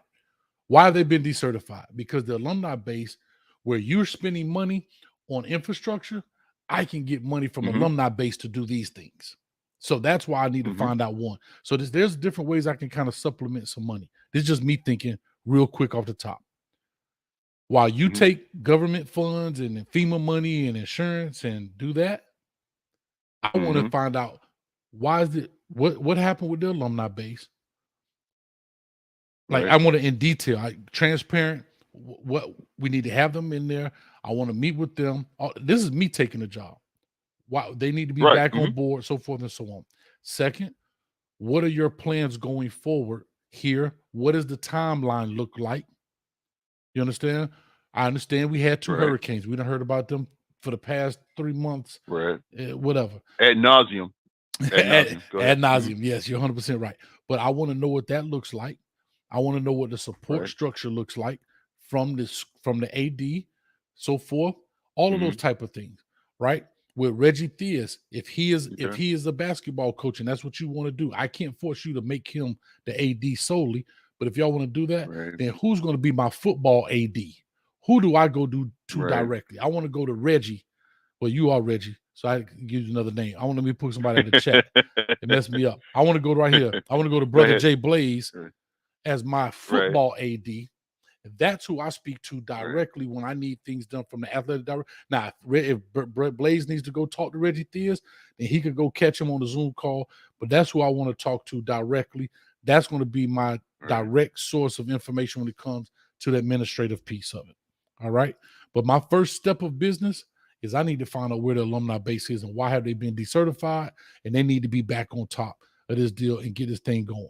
Because while you're spending money on infrastructure, which I totally get, I totally understand, I need to be using these alumni funds to do things like potentially build some type of locker room or, whatever. Excuse me, in that case, and that's where I look at it. And then I also need to know the budget. That is fair too. I definitely need to know what. Yes, that's very important. Yes, I need to know, what do you plan on spending? How do you plan on spending it? Where would the deficiency? Like, I need to look at this interview process ain't gonna be no couple hours. It might be a couple days. Right. Because now I need to know, where were we spending? Because remember, nobody's face is on that. Right now, when they put posters up, Raymond Woodie's face is all over this program. Right. So when I put the budget out, where was money spent last year? Why wasn't it spent? How do we reallocate these funds to make it work for the? See, that's what head coaches have to go through. It's bigger than X's and O's. Like, I remember when I got my first job, I remember Coach Dunn, man, my mentor, he told me, he said, you become a head coach, the last thing you do is coach football. That's the last thing you're going to do is coach football. Right. And that's why I know a lot of people have been. Yeah, but I'm saying, but that's why some people, that's why some people who are great coordinators don't do well as head coaches, because there's so much more than X's and O's and talking to players and getting them to play. You got to know how to shake hands and kiss babies. You got to know how to make people move for you outside of the football field. So when you see people fail at a head coach, that doesn't mean he's a bad coach. He's not a head coach. He's a football coach. A head coach is a politician, a shaker, baker, that kind of stuff. You understand me? That's the kind of stuff it is. But go ahead, Reg. I'm gonna say this, and I got to get these few callers in. Okay. It's just a few. It's just two more points I want to make. I was kind of watching the chat, and a lot of people were saying, they brought in an alumni guy. He must be a yes man. I wonder if everyone would have felt that way if you wouldn't have. I saw you lay out his credentials, which is great. I wonder if it wasn't known that he was an alumni, and if you just flash his credentials, would people view it a different way? What I think people fail to understand, if you look across the landscape of colleges, not only HBCUs but all colleges, when there is turmoil within, it's like a family. When there's turmoil, they turn to family. When Michigan needed someone, they turned to Harbaugh. When other colleges, they usually reach out to an alum that they feel can help turn things around. Nebraska, Scott Frost. Look at his exactly. Right. Mario, Miami, exactly. Mario Cristobal, sure. Georgia, Mario, perfect example. Miami, exactly. Georgia, Kirby Smart. Family. Exactly. So it's not uncommon. So let's not look at it as a negative thing. Let's look at it as a coach probably seeing his alma mater in trouble and he wants to help. Maybe this is his way of giving back and contributing. Maybe he also has some resources that he can reach out to. I didn't realize he was that accomplished that, when you flash up his credentials. Mhm. So let's not jump to conclusion. This man hasn't made a statement to anyone. He hasn't coached his first game. He hasn't taken any answer, and we're already prejudging him. Correct. That's fair. So let's give the man a fair shake until his action shows anything otherwise. Support this brother. And you know what? That's all So you can do at this point, Reggie. And I totally thank you for saying that. Like I say, you're on the show. People are gonna say what they want to say, and they're entitled to their opinion. Right. They're entitled to say what they Yeah, want to it's say. their opinion. But the thing is, Right. You're right, Reggie. But here's where the deal is: that you have to make sure. Like I said, I think his biggest feat that most people don't know is what is his off the field mentality, trying to fix all of these things outside of a football facility. That's where the head. That's why I say whoever this guy is that's coming in, he's got to be bigger than football. He has to or they have to hire somebody, which I doubt they're gonna do, or he has to understand how to maneuver through this type of world, which he's probably not accustomed to. Right. I want to address one thing, Coach, before I get off. Mm-hmm. LOLM, the young lady in the track. I am not him, but I think everyone should be given the benefit of the doubt. I think that's a problem that we have in our community. We don't support each other like we should. And then we always want to lash out and criticize. No, I am not him. I'm not him, but I am Reggie. So if you stick around and keep coming on the show, you'll realize who I am. I'm a big supporter of the show. Yes, you are. And I'm always down for good conversation. So if you wish to call in and you want to conversate or debate on anything, feel free. Sound like shots fired, Reggie. Huh? Nah, no shots fired. Shots fired. Oh, okay. See? You see what I'm saying? She's like, don't come for her. I'm not coming for you. I'm offering you conversation. And the candlelight dinner at the Waffle House. That's what I'm talking about, Reggie. I'm going to hit you up, man. I appreciate you, Reggie, man. Thank you, man. But before you go, Coach, take care, man. Hold on. Oh, but before you go, stick that chin out. This is how much you support the show. Take this to the chin, Reggie. Get out of here, man. Thanks, Reggie, man. I appreciate you as always, Coach. man. Peace out, man. Yes, sir. All right, sir. All right, now. Yeah, now Reggie's a big supporter of the show, and he has a point. I have to say he does have a point. Think about it. Most people didn't even know this guy's accolades and what he's done. I have to be very honest. I didn't know his accolades. I literally pulled it up 10 minutes before the show start to find out what did he do I knew where he went because I knew he was very close to Willie Taggart. So I knew what schools he went to, but I had no idea. If I was on Who Wants to Be a Millionaire and they told me who was the number 2 recruiter in the ACC, I would have not have said Raymond Woodie. I definitely would. If I would have had to put my life on the line, I would not have said Raymond Woodie was the number 2 recruiter. So to his credit, and he did that coming in only 2 months on the job.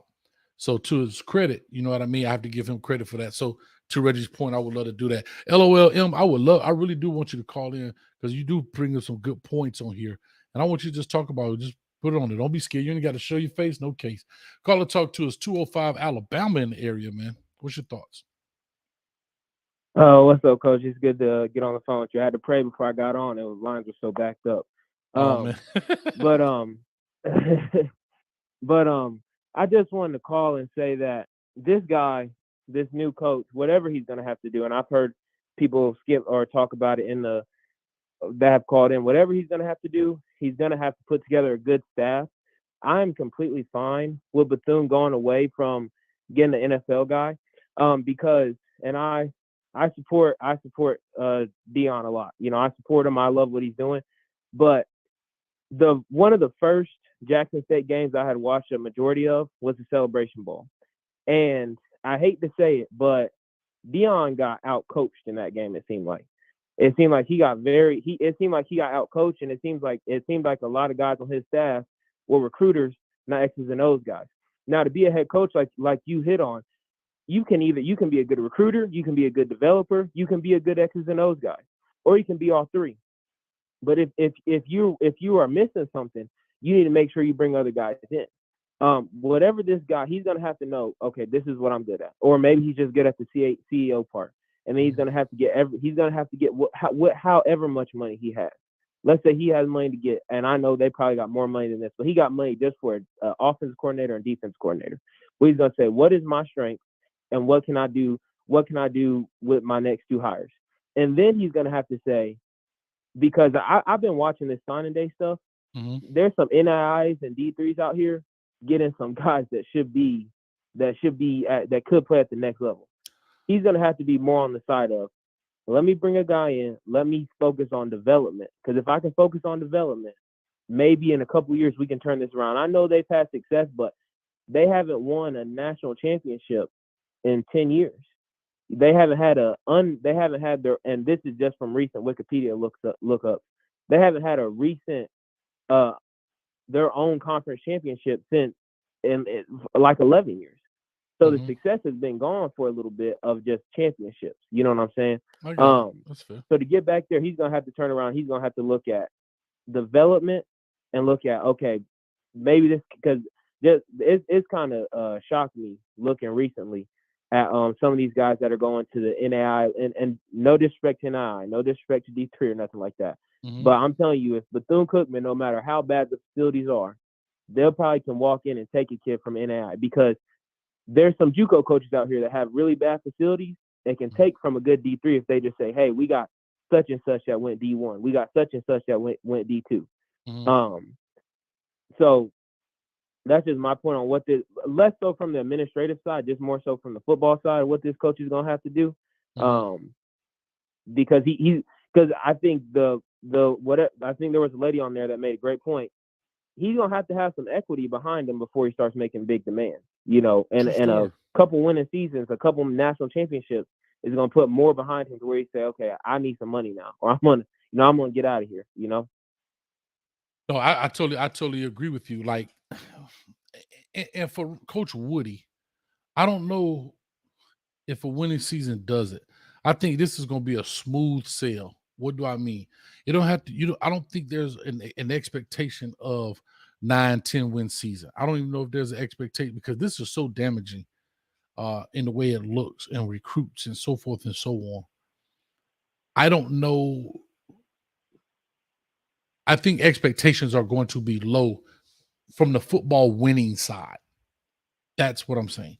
But I think if he can rebuild it back up and kind of, just take the slow turn, right? The tortoise and the hare deal, right? He takes the tortoise approach to it and just constantly just keep a steady pace. And they give him the things he needs. I think he can get it back to a reputable program. They have to keep up. It is an arms race when it comes to facilities. It is on, bro, for all my Miami fans out there, I tell people this, they hate when I say it. Miami Hurricane fans were so happy that the school was going to put $100 million into the school. And that's beautiful. But they 20 years too late. We got schools that, and I know it's a private university, and I don't Twitter me to death. But you have schools that put $100 million in 3 years ago, and they're getting ready to put another $40 million in this year. The stuff that Miami's getting is already 20 years old when you look at it compared to other schools. But a lot of fans don't get a chance to see the inner workings of other programs. They're starting to do that now because these schools are starting to use it as a recruiting tool, put it on YouTube pages, Instagram, TikToks. So you're starting to see more of the inner workings. But for most places, most fans, say 2001, when we went to the Natty.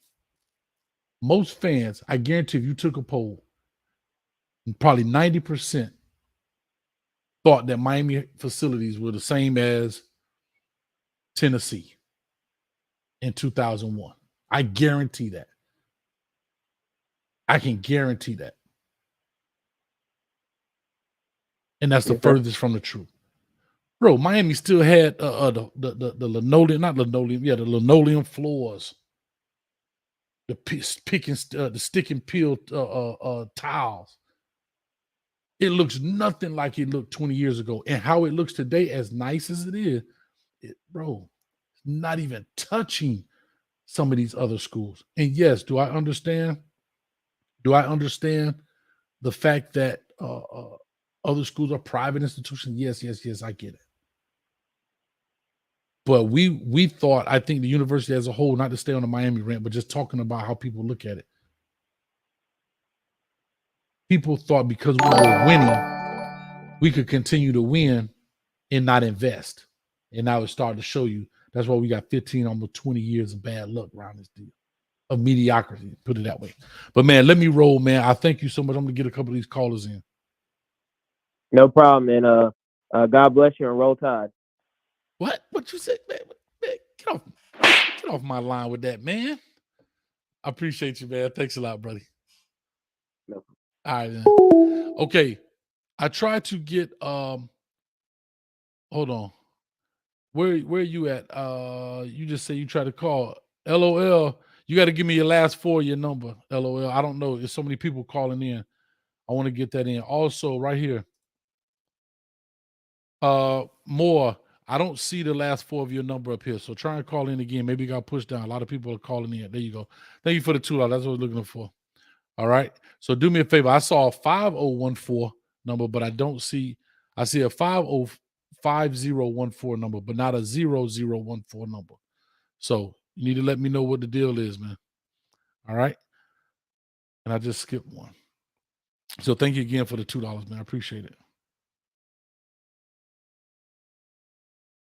A lot of people say that they didn't see Jeanette Fox. Appreciate it. More ladies in the building. Oh, no wonder. That is way 0014 is way different than 1144. Uh-oh, somebody else on that cane juice. Here we go. We're going to call you right now.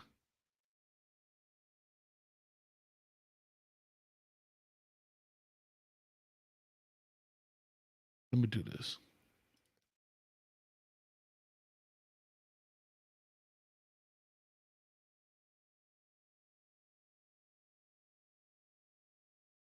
All right, here we go. We calling him back.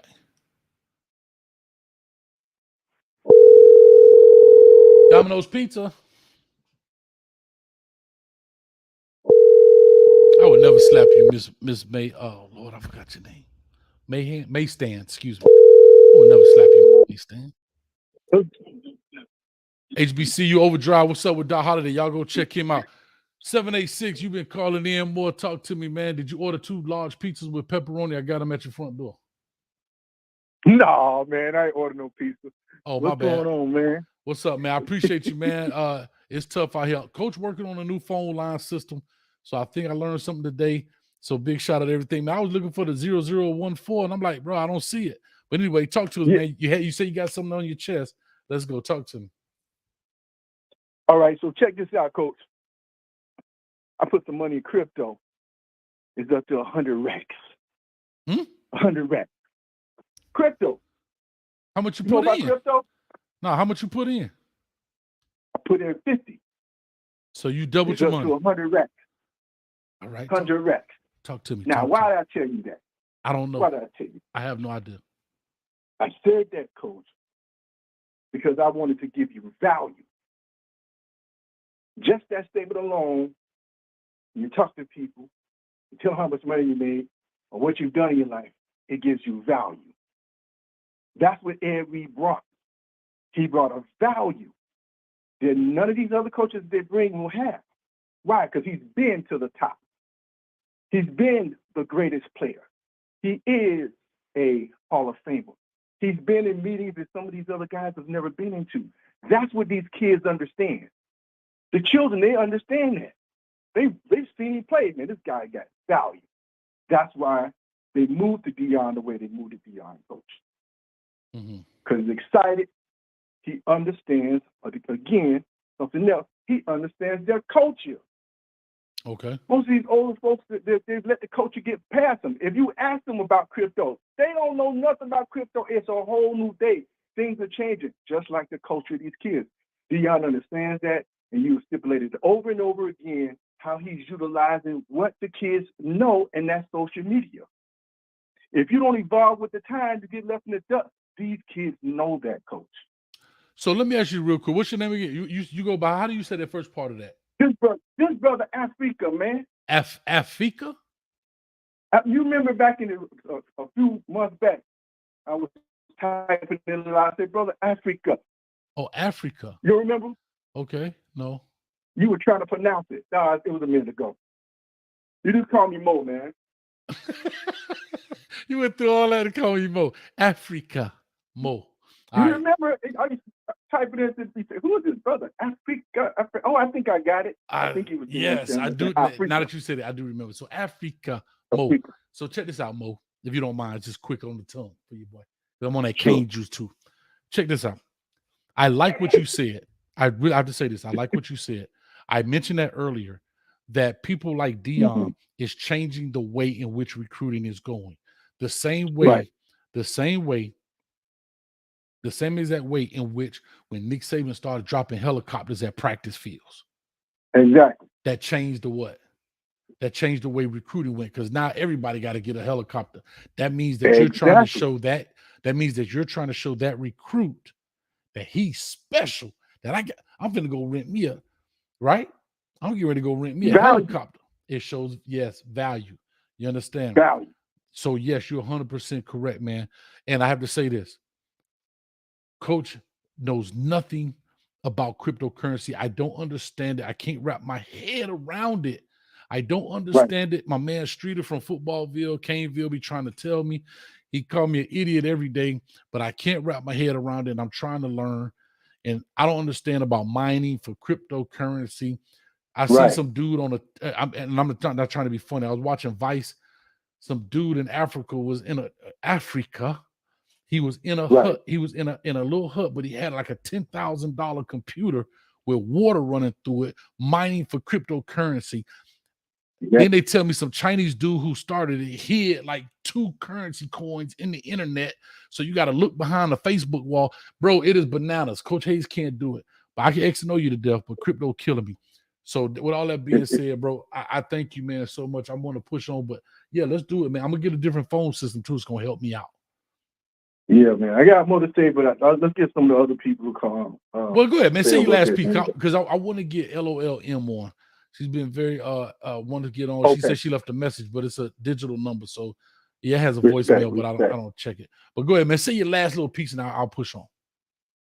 Okay, so when they talked about the 3 things, when the AD or the president talked about the 3 things that he mentioned to Ed Reed, right? He said the first thing was that he is the Christian institution. Okay. All right, I'll quit. We'll talk about it another day. But the second thing was the thing that really touched me. It's like, okay, something is up. When he said, we'll select your coaches. When he said that, I said, the man is not going to be, you already hog-tied. You already hog-tied. He's coming in. Dion came in and he brought in all these people. Of course, this last caller just said that Dion, he got out coached. Man, check the record, bro. Out coached. The man won all the games in the season in 3 years, man. That's another touch one there. But anyway, back to my point. When he said, we're going to bring your coaches in, I was like, see, there you are. You already hog-tied the man. He got access to these people to come in. He was about to put Bethune Cookman on the map. They fumbled the bag, man. I give JS some credit. They handled the situation with Dion. The first time they managed it. They managed it well enough to where it didn't blow up their situation. In fact, they did a good job being the things he was able to do. And I'm going to say this to your point. We have to give the athletic director, I believe his name is Ashley. His last name is Ashley. I don't know all the inner workings, but I have to give him credit because Dion gave him a lot of credit for how he handled it. He handled it. But here's the thing. How he handled it. And again, I did a show, but I did a show where I blasted Dion because my love for my HBCUs. They managed it. And I had to go I give him credit, bro. Yeah, but listen, they understood the coaches. I'm sorry, cut you off. No, I had to make this point. You see what Dion did when he went to Colorado? He went to Boulder, Colorado, man. These people gave him the Just open the door. Let him bring in all the culture that they knew they gonna need. He knew he gonna need to bring these players in. He in there changing signs, putting words. They gonna be cooking collard greens up in Boulder. That's how they open the door for this man to come in and bring these people in, bro. You see how the food changed? They gave them access, but you bring in Ed Reed, you want to give them limitations. These folks know what's getting ready to happen, man. What you want? You want whatever you need, we're gonna give it to you. This man said, hey, that man, hey, fried chicken in college. Hey, you know, hey, don't think I ain't see that Lil Wayne bit where they had the Tabasco sauce on the table. They ain't had that before. Listen, I'm gonna leave that right there. But here's what I want to say at the very but here's what I want to say at the very end. You're right. But here's the best part where people get upset. Right. Here's what I have to say what Dion did. It was a mutually mutual understanding of we're gonna both use each other. Jackson State is going to use Dion to get notoriety and everything. Dion is going to use Jackson State to do what? Start his coaching career. And both will eat from it. Right? Now, as Dion moved on, Jackson State now has to find a way to continue it. Hopefully they do that with Coach TC, which I think he'll do extremely well. Right? But I think it was a win-win, right? It was the spark that needed to start the fire, right? So it was a win-win. So I totally agree with you, but I got to run, man. I got to run. All right, man. Okay, now. Good talking to you, Coach. Yes, I got to call. I got to call LOLM. Thank you, man. I appreciate you for supporting us. Thank you, brother. Bye now. All right, I'm calling you right now. LOLM. I'm sorry, I had to get that right. I'm tripping. Coach tripping up in here. All right, LOLM. What number did you tell me? I gotta change my phone system. I suck. Doc, I got you. I'm gonna hit you next. 8945. I got you. LOLM. J Love, you never hit me up on Twitter, man, on the DM. I tell you I need to holler at you, man. I had a flat tire that night, man. I needed your help. You left your boy out there stranded. What did you say, LOLM? What was your last four? All right, 5989. Okay, here we go. Yeah, I gotta change this system. I think I got another one. See, what y'all don't understand, this thing calls so fast, like so many numbers. Here we go. All right, here we go. We ringing. LOLM, this you. All I'm going to say is to Reggie for that crypto. Yesterday's price is not today's price. That's all I'm going to say. Hey, for Africa, yesterday's price is not today's price when it comes to cryptocurrency. Do I have LOLM on the line? Oh, my God. Yes, you do. Hey, what's going on, Coach Ace? I'm pretty good. How are you? You in the 770? What's that, Atlanta? No, I'm not. That's an Atlanta number because I went to Spelman, but it's not. Okay. I'm actually in New York right now, Brooklyn. Let me just say this, Reggie. I'm not sure why you want me on here. Hold on. If you don't mind, it's a big echo. I don't know if you're on speakerphone or not, but there's a huge echo. Okay, let me hold on one second. Can you hear me? That's 100% better. Thank you. Hello? Yep. Hold on, Coach. Okay, can you hear me now? Yeah, what you doing? Your hair?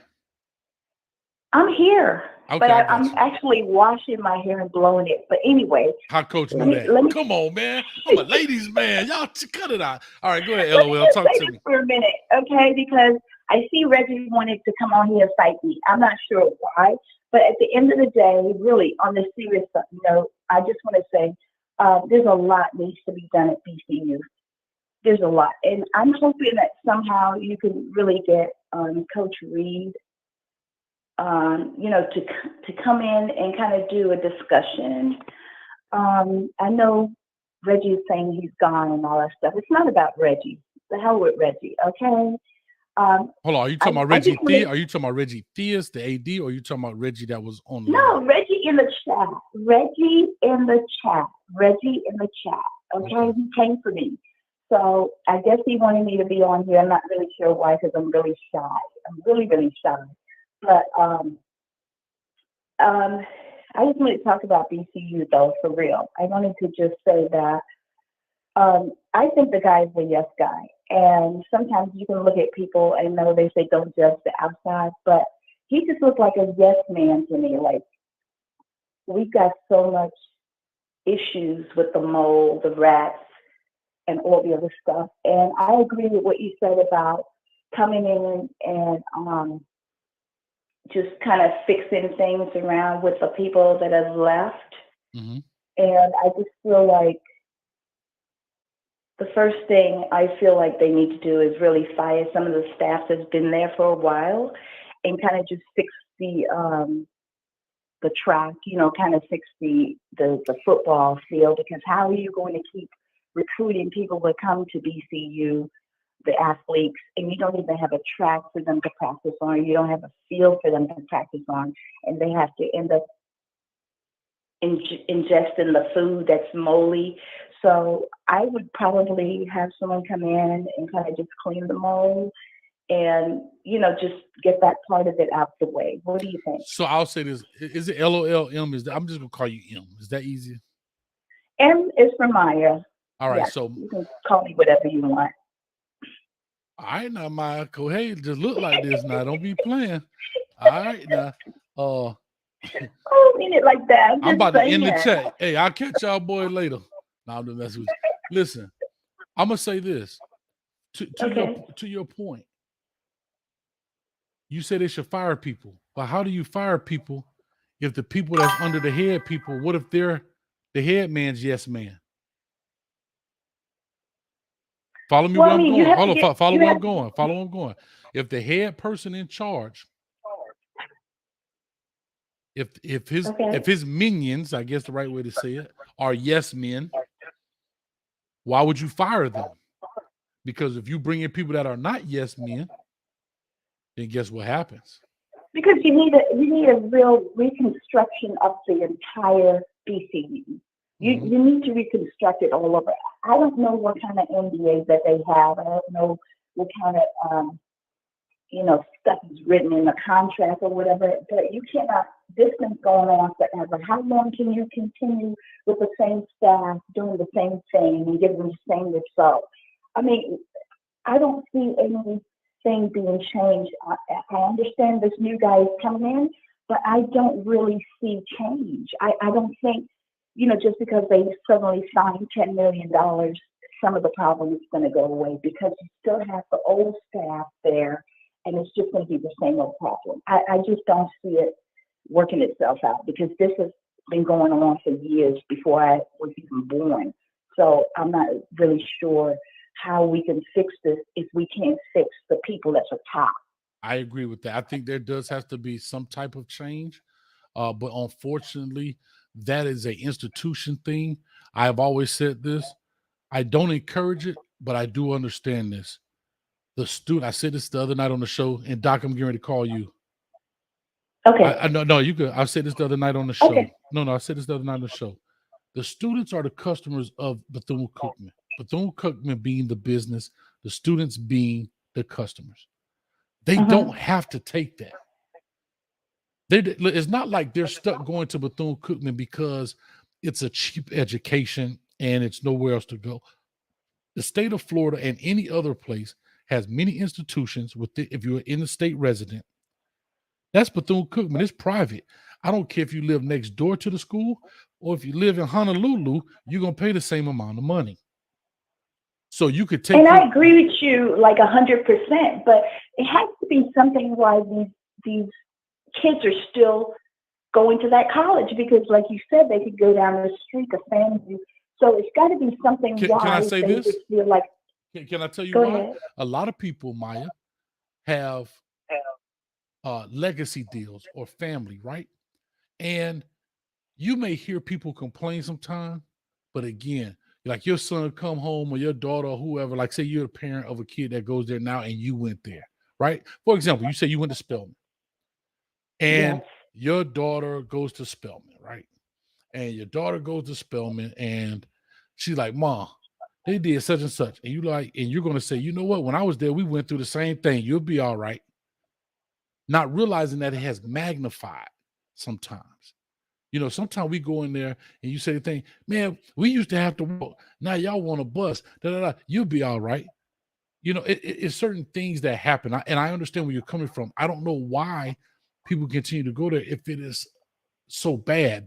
Therefore it lets me know it may not be as bad as it really seems. There may be some bad situations, but as an overall, it may not be as bad as it seems. And a lot of people may be piling on to this situation, right? Like, you I don't see. believe that, Coach. I disagree with you. I Okay. honestly do, because I feel it's really, really bad. I don't think that people are piling stuff on. You heard it from the mouths of babes on Roland Martin. You heard it. You saw it for well, you didn't go down there and see it, but you actually saw it on television. It is bad. I'm sure it is. So Maya, to your point then, we won't go eat out of a Burger King because your fries don't be cold. You will stop going to that particular Burger King because your fries are cold. Why would you pay somebody $31,000 to be treated that way? I mean, I wouldn't, but I'm not, we need someone who's a psychological educator to go in and kind of find out why the students refuse to leave BCU. I'm not sure what it is. I mean, I can't stand rats. I live in the city in New York. I live in Brooklyn, and I can't stand rats. And we have rats here. And I mean, I'm like a OCD freak. So I don't understand how you can have rats running on your face and still want to stay there. I'm not sure, Coach. I don't know what to say. So that's what I'm saying. Really, I can't find that these people are that. And I know people that went to Bethune. They ain't not hood rats. Now they legitimate business people. They are professionals. They are very bright. They run businesses. I know one right here in Orlando. She runs her own school. She started her own private school and is thriving. But you're going to tell me that they ain't smart enough to leave a school that's got rat, roaches, and mold? Where's that? That's why I say I don't know if it's. So here's what I'm going to say about that picture. I'm going to say this one thing, man. I'm going to go because I want to call Doc. Okay. There was a picture of mold on a seat, on a hat. You remember that picture they showed where it was on the... Yeah. That kind of mold doesn't happen, or like on the bed sheets. That kind of mold doesn't happen if you're sleeping in that bed. That may have been a vacant room. You can't live in a room where mold doesn't grow that fast in 10 minutes. Where you okay, so let me say this because I know you have to go. Are you saying these kids are lying? No. I'm saying that it may be some embellishment going on. I'm not saying that mold is not present. I'm not saying, what I'm trying to say is when I looked at that picture of the mold on the bed sheets, the mold wasn't disturbed. You have to look at this stuff. I'm gonna see if I can find this picture and pull it up. But the mold was not disturbed in the sense of somebody sleeping in the bed. It looks like a room that somebody left the stuff in there. They locked it up, closed it up. It got wet in there, it got damp, and then they opened that room up and say, "Oh, look at the mold. This is what we're living in." I'm not saying that people are not living in that. Interesting. I know you have to go, but I love to hear what the chat think about that. I would love to hear what the chat think about that theory that you just brought out. Because if you think about it, people have mold, but have you ever had mold grow on you as you go to sleep? No, it doesn't grow that fast. It has to fester. Okay, here's the picture right here. And how nasty are you to sleep on a pillow that's that nasty? Yeah. Hold on. I want to pull this up because I want you to see. I know it's a little delay, but I don't know if you're watching it. Okay, here we go. Let me share the screen. Let me see the screen. It's about a 10-second delay for what we're saying to what people are hearing. It's just kind of weird that you would bring this up. I can't imagine someone would really be putting that together and bringing it to TV. But look at that picture. I'm saying, look at that picture right there. I know it's a little delay, but look at this picture. Yeah. On the surface, yes, it's nasty. But who lays in a bed like that? Nobody. Well, I would assume nobody. That's what I wouldn't lay in it, but I'm not. This is behind a picture frame. Right. Okay. Right. I'm just saying. I'm looking at these pictures. How long so that means you wear that hat like that? That mold doesn't grow that. Like mold doesn't grow that. I guarantee this was Oh my probably a God. dorm room that somebody left out. It got wet. It did get damaged, and it sat there and festered over time. Right. I mean, you have a point. It's just, you don't want to believe that someone is making this stuff up. We have to. Okay, you spoke to Oscar. I guess they call him off script, and then they call him Oscar. Okay, you spoke with him, right? Off script from he does the show is called Off Script. His name is Scotty, but yes, she Okay. called him Oscar. Well, they called him Oscar. Some lady was on your show calling him Oscar. But in any event, I remember.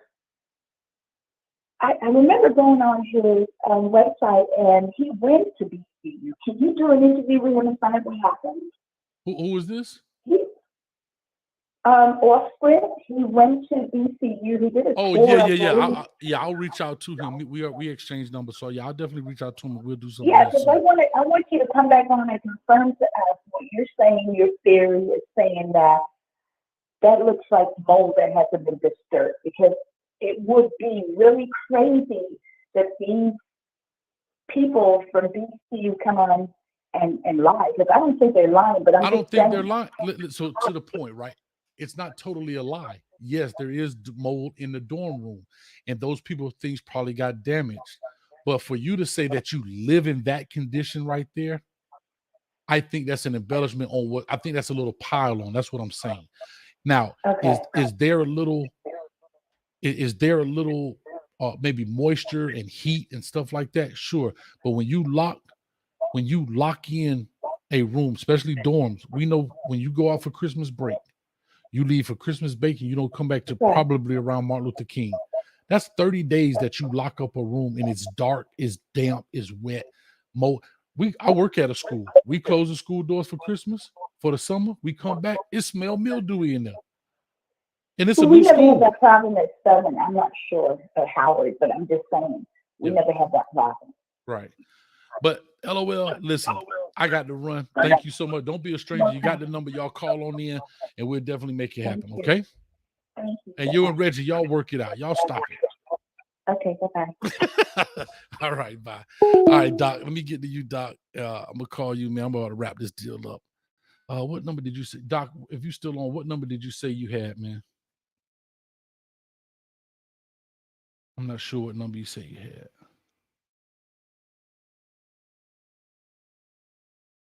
And again, I want to be clear when I say this. I'm not saying that there's not a problem with mold, but some of those pictures, as I sit and I look at them again, I said to myself, wait a minute. Nobody's sleeping on that bed sheet like that. Nobody's wearing that. Yes. Now, could it be mold in the vents? Yes, T. Hines, appreciate that. And that's an infrastructure problem with the university. They need to have the vent scrubbers and all of that stuff. Yes. But if I'm a person and I lay on that sheet, I'm nasty. I'm nasty. No, we are holding BCU accountable. Why is no one holding BCU accountable? We're holding BCU accountable because, yes, there are things. But so what I was talking to him was, I was saying, I think it's a little pile on in there. What do I mean? Where, yeah, they're taking those pictures. They're taking the pictures from behind the wall. Bro, if I had a picture with that much mold on it, guess where that picture would be? That picture would be in the trash. It would not be hanging up on my wall. All right, 8945. Okay.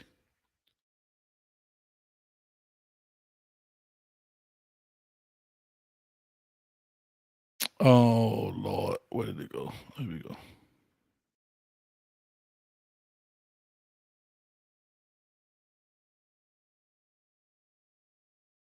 I'm looking for it. I'm coming.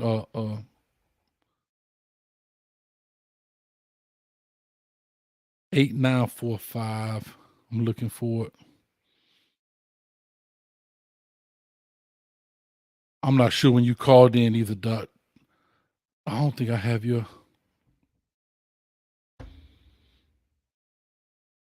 Do me a favor, Doc. Nobody's calling. Can you call right now? I don't know. Everybody got pushed down somewhere.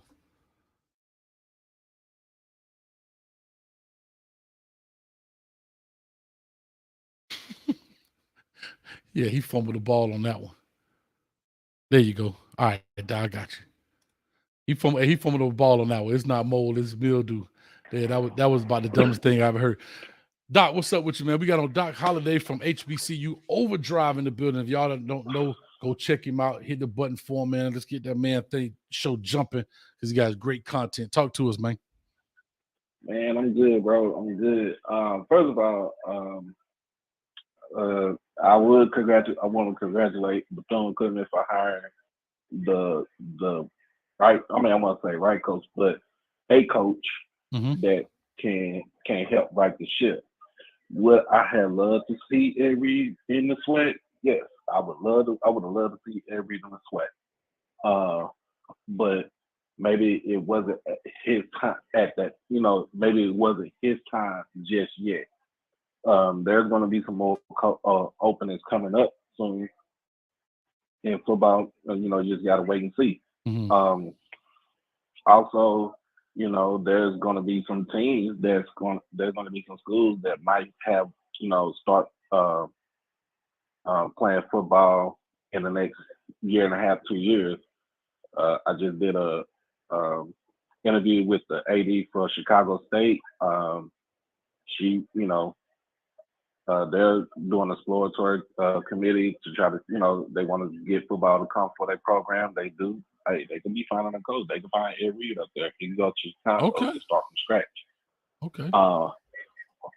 But the thing about with BCU, we talked about this a couple weeks ago. The thing about with BCU, it's always going to start off. It's going to start at the top. And it's not with the interim president, y'all.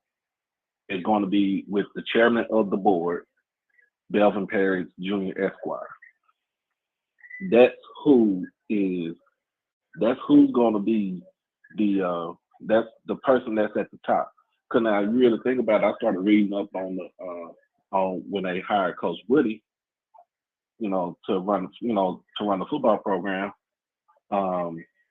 They're saying that they trying to get a contract and they got to go run it by with board of trustees. And I'm like, bro, if you got to run it by with the board of trustees, that means you as an AD, Reggie Fizz, and you, Dr. Lawrence Drake, as an interim president, y'all have no type of power whatsoever.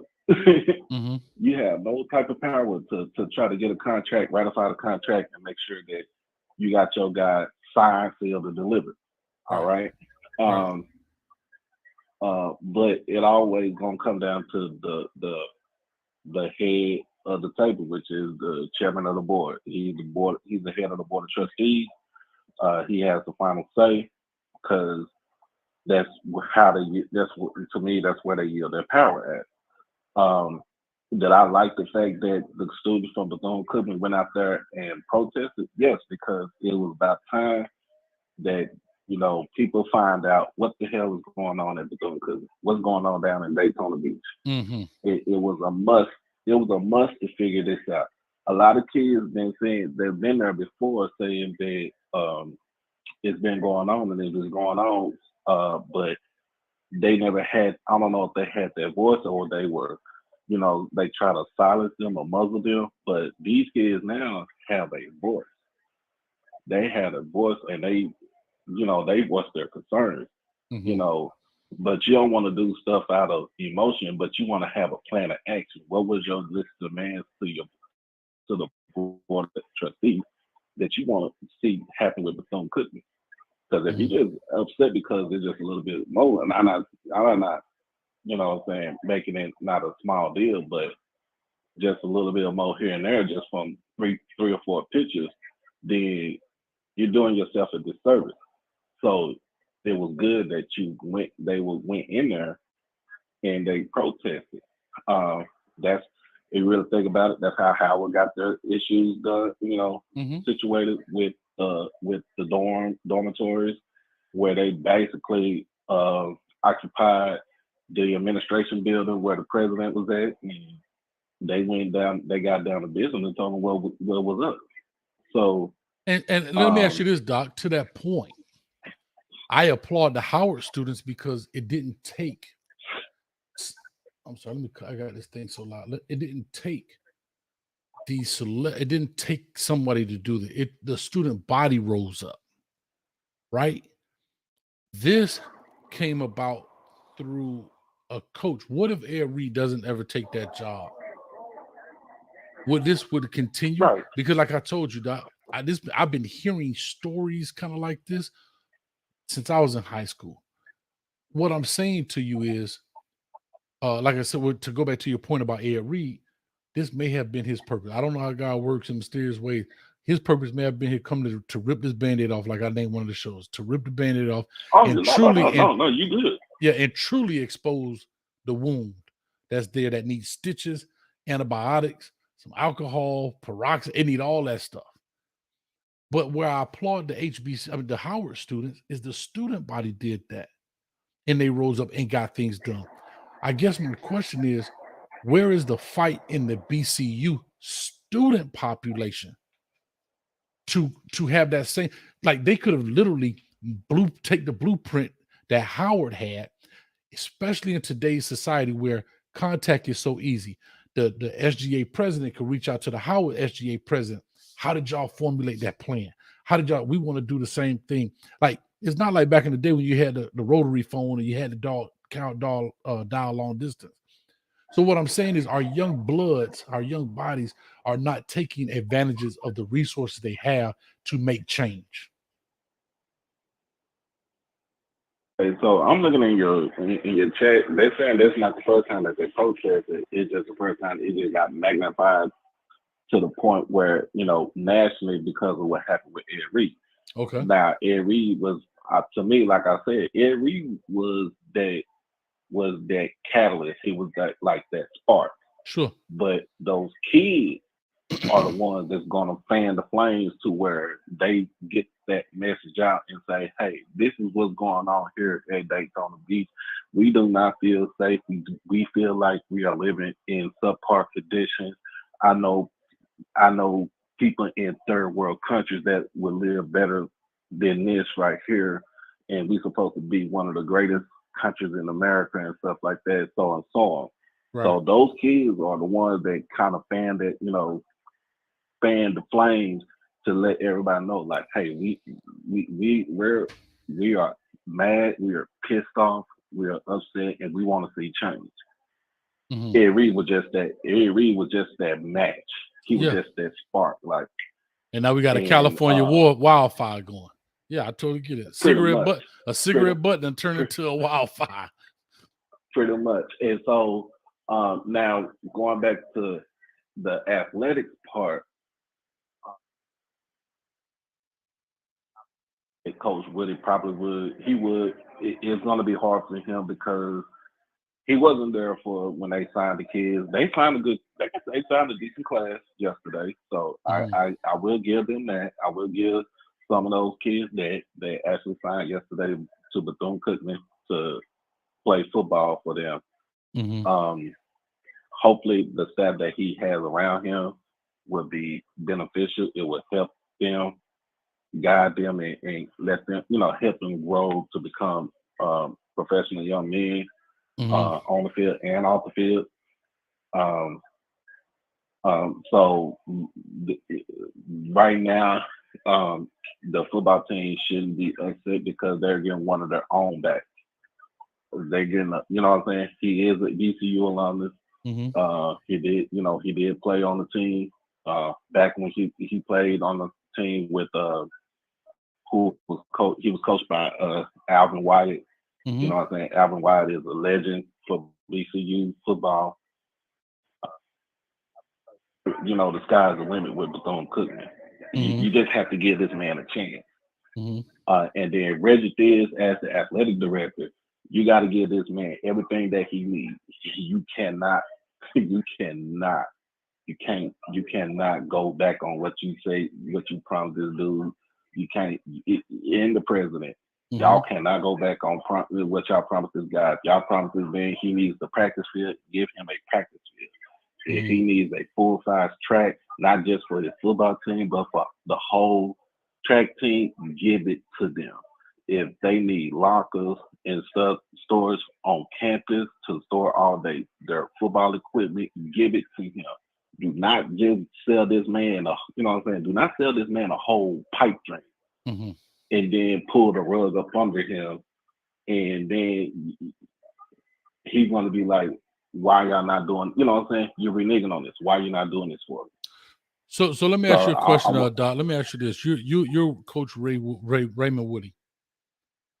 You walk on campus, and I guess maybe one of my first questions I asked was, how do you prioritize the problems? What's the first problem you address as you walk on campus, whether it be players, administrators, whatever you deem as the number one thing that you're going to tackle? What would that be? If I'm Coach Woodie, Mm-hmm. I would add. I'm not talking about the. I'm sorry, your phone went out for a second. The phone went out. What'd you say? Basically talk to the administration and see what can we do to rectify this whole situation, because it's not going to be solved overnight. It's going to take a whole bunch of time to get there, to get all those that school, get the buildings, get everything up to par, like up above par. So I would address, to the administration, what can I do as not just a football coach, but as a proud alumnus of Bethune Cookman, to make sure that not just only my student athletes have somewhere that's suitable to live, but for all the students to have somewhere that's suitable to live, where they can eat, where there's not mold, where there's not mildew, where your air conditioning is not going out all the time during the Florida summer heat and everything. That's what I would address to the administration. And then I will address to the administration, what can you do for my football team? Okay. And then let me ask you my second question. When I spoke to M, LOLM, while we was talking right before I called you, I was looking at those pictures and I had thought about it. Do you agree or disagree on my point about some embellishment may be going on, so far as not saying that it's not a mold problem, but like the picture that the very common or famous picture we see of the bed sheets in the back of that picture. Do you think a kid laid down on that sheet at night, or do you think that was maybe a room that was kind of left, and maybe after the storm, they came back from the storms that kind of festered and they took a picture of it? But I'll just let you answer. What's your thoughts? It could have been both. It could have been a lot of things, though. Mm-hmm. I mean, but if it has been festering like that even before the storm, if it has been festering like that before the storm, then yeah, that's an issue with the school. Yeah, because I'm just like mold don't get on your bed. That means that mold has to come from moisture. That means that water has gotten on your sheets. So maybe it's a roof leak over the top where the roof, mold. That's why you normally see it around air vents. You see it around water pipes and like in bathrooms because it's moisture. If you got moisture, and I know how these dorms, particularly majority of HBCU dorms, especially our older ones, which we label as historical landmarks, so we can only do a certain renovation, they're made with that cinder block. They don't have drywall. See, drywall absorbs a lot of moisture. They have cinder block walls in the room. And when you have cinder block wall, the moisture runs down the wall. Like, I hope people understand where I'm coming from, especially if I know Hampton, we had them same wall. We didn't have drywall like an apartment building. It was that same cinder block that you see on the outside of the wall, you see on the inside of the wall. No, you couldn't hang pictures up on it. You had to use the double-sided tape because you couldn't hammer through a concrete cinder block wall. So I say all that to say, I remember those days where the walls would be a little moist. You know what I mean? When you cut the air on and off. And so, again, I'm not saying Bethune should not have it fixed or whatever the case may be, but I'm just saying when you see some of these pictures, I'm like, bro, if you slept on that last night, you're disgusting. If that's all that you had, though, too, because sometimes there's a lot of kids that go there that don't really have a lot. I would take this. All that they had. Man, then I'm snatching. I'll sleep on the floor before I sleep on that, cuz. Straight up. Yeah, I know what you mean. But if you really think about it, most of these buildings, most of the schools were founded in the late 1800s, early 1900s. Most of these buildings haven't been haven't been renovated from the inside in so long that you heard about the mold and the mildew and the poor ventilation and the foundation, the structural foundation might be bad too. So yeah, you have to kind of gut it out from the outside, from the inside out. But another thing, somebody in the chat was saying something about is the coach there to foster, to be, the mentor to the kids or to protect the administration. I don't even think he want to protect the administration. I just think he want to go in there and coach the team. But I think he also going to go around campus too and see what's up with the campus too. And if he feel like that, to me, and I'm not saying this is what he's going to do, but I'm just saying this is what if I was in his shoes, I would go around campus, talk to kids all around campus and ask, what their concerns are. And then I'll go to the administration and say, hey, like I said, and this is before I even sign a contract. Hey, you got to put in spot like, look, we're going to help these kids out regardless because they paying their hard-earned money to come to this school. And then, two, you're going to have to help my players out because we don't want to be the laughingstock of the South, of the SWAC. Right. So that's another thing. To me, he should be able to right the ship. And it's not, like I said, it's not going to be no quick turnaround. It's going to take some time. I think that's the reason why they're giving him I think either a 5 or 6 year deal to turn everything around. Because this is not, like I said, this is not going to be no overnight thing. It's not going to be an overnight thing. But I am happy that they finally got a coach and that can kind of go in there and listen to the concerns of the players. No, I agree. Guide the players. I said, guide the players and be a coach and bring winning back to, bring a winning tradition back to Bethune Cookman. Because Bethune Cookman ain't never, had losing seasons like that. They've always been, winners. Of course, you was at Hampton, and Hampton was in the MEAC. Yeah. And tough. Bethune was running tough. Bethune was tough and run through the MEAC like it wasn't nothing.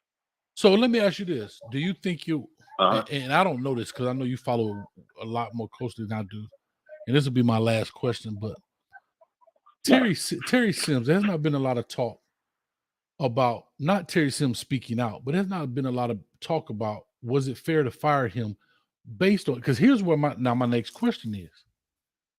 If the administration wants to use the excuse of, well, we had 2 hurricanes, we had this, we had that, why is he not allotted that same excuse for having bad records with the conditions the way things were, if that's why he was fired? First of all, was he fired because of his record and how they were performing? Mostly because of how they were performing in the last 2 seasons. Okay. Because remember in the MEAC, their last year in the MEAC was 2019, and they had a decent season in 2019. And then remember 2020, the MEAC didn't play football, so because it was COVID. So you also got to realize too, FAMU and Bethune Cookman decided to jump ship from the MEAC to go to the SWAC.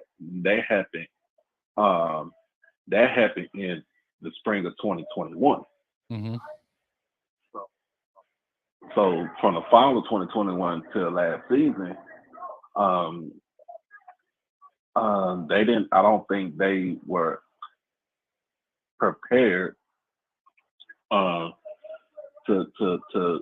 get that onslaught in the SWAC.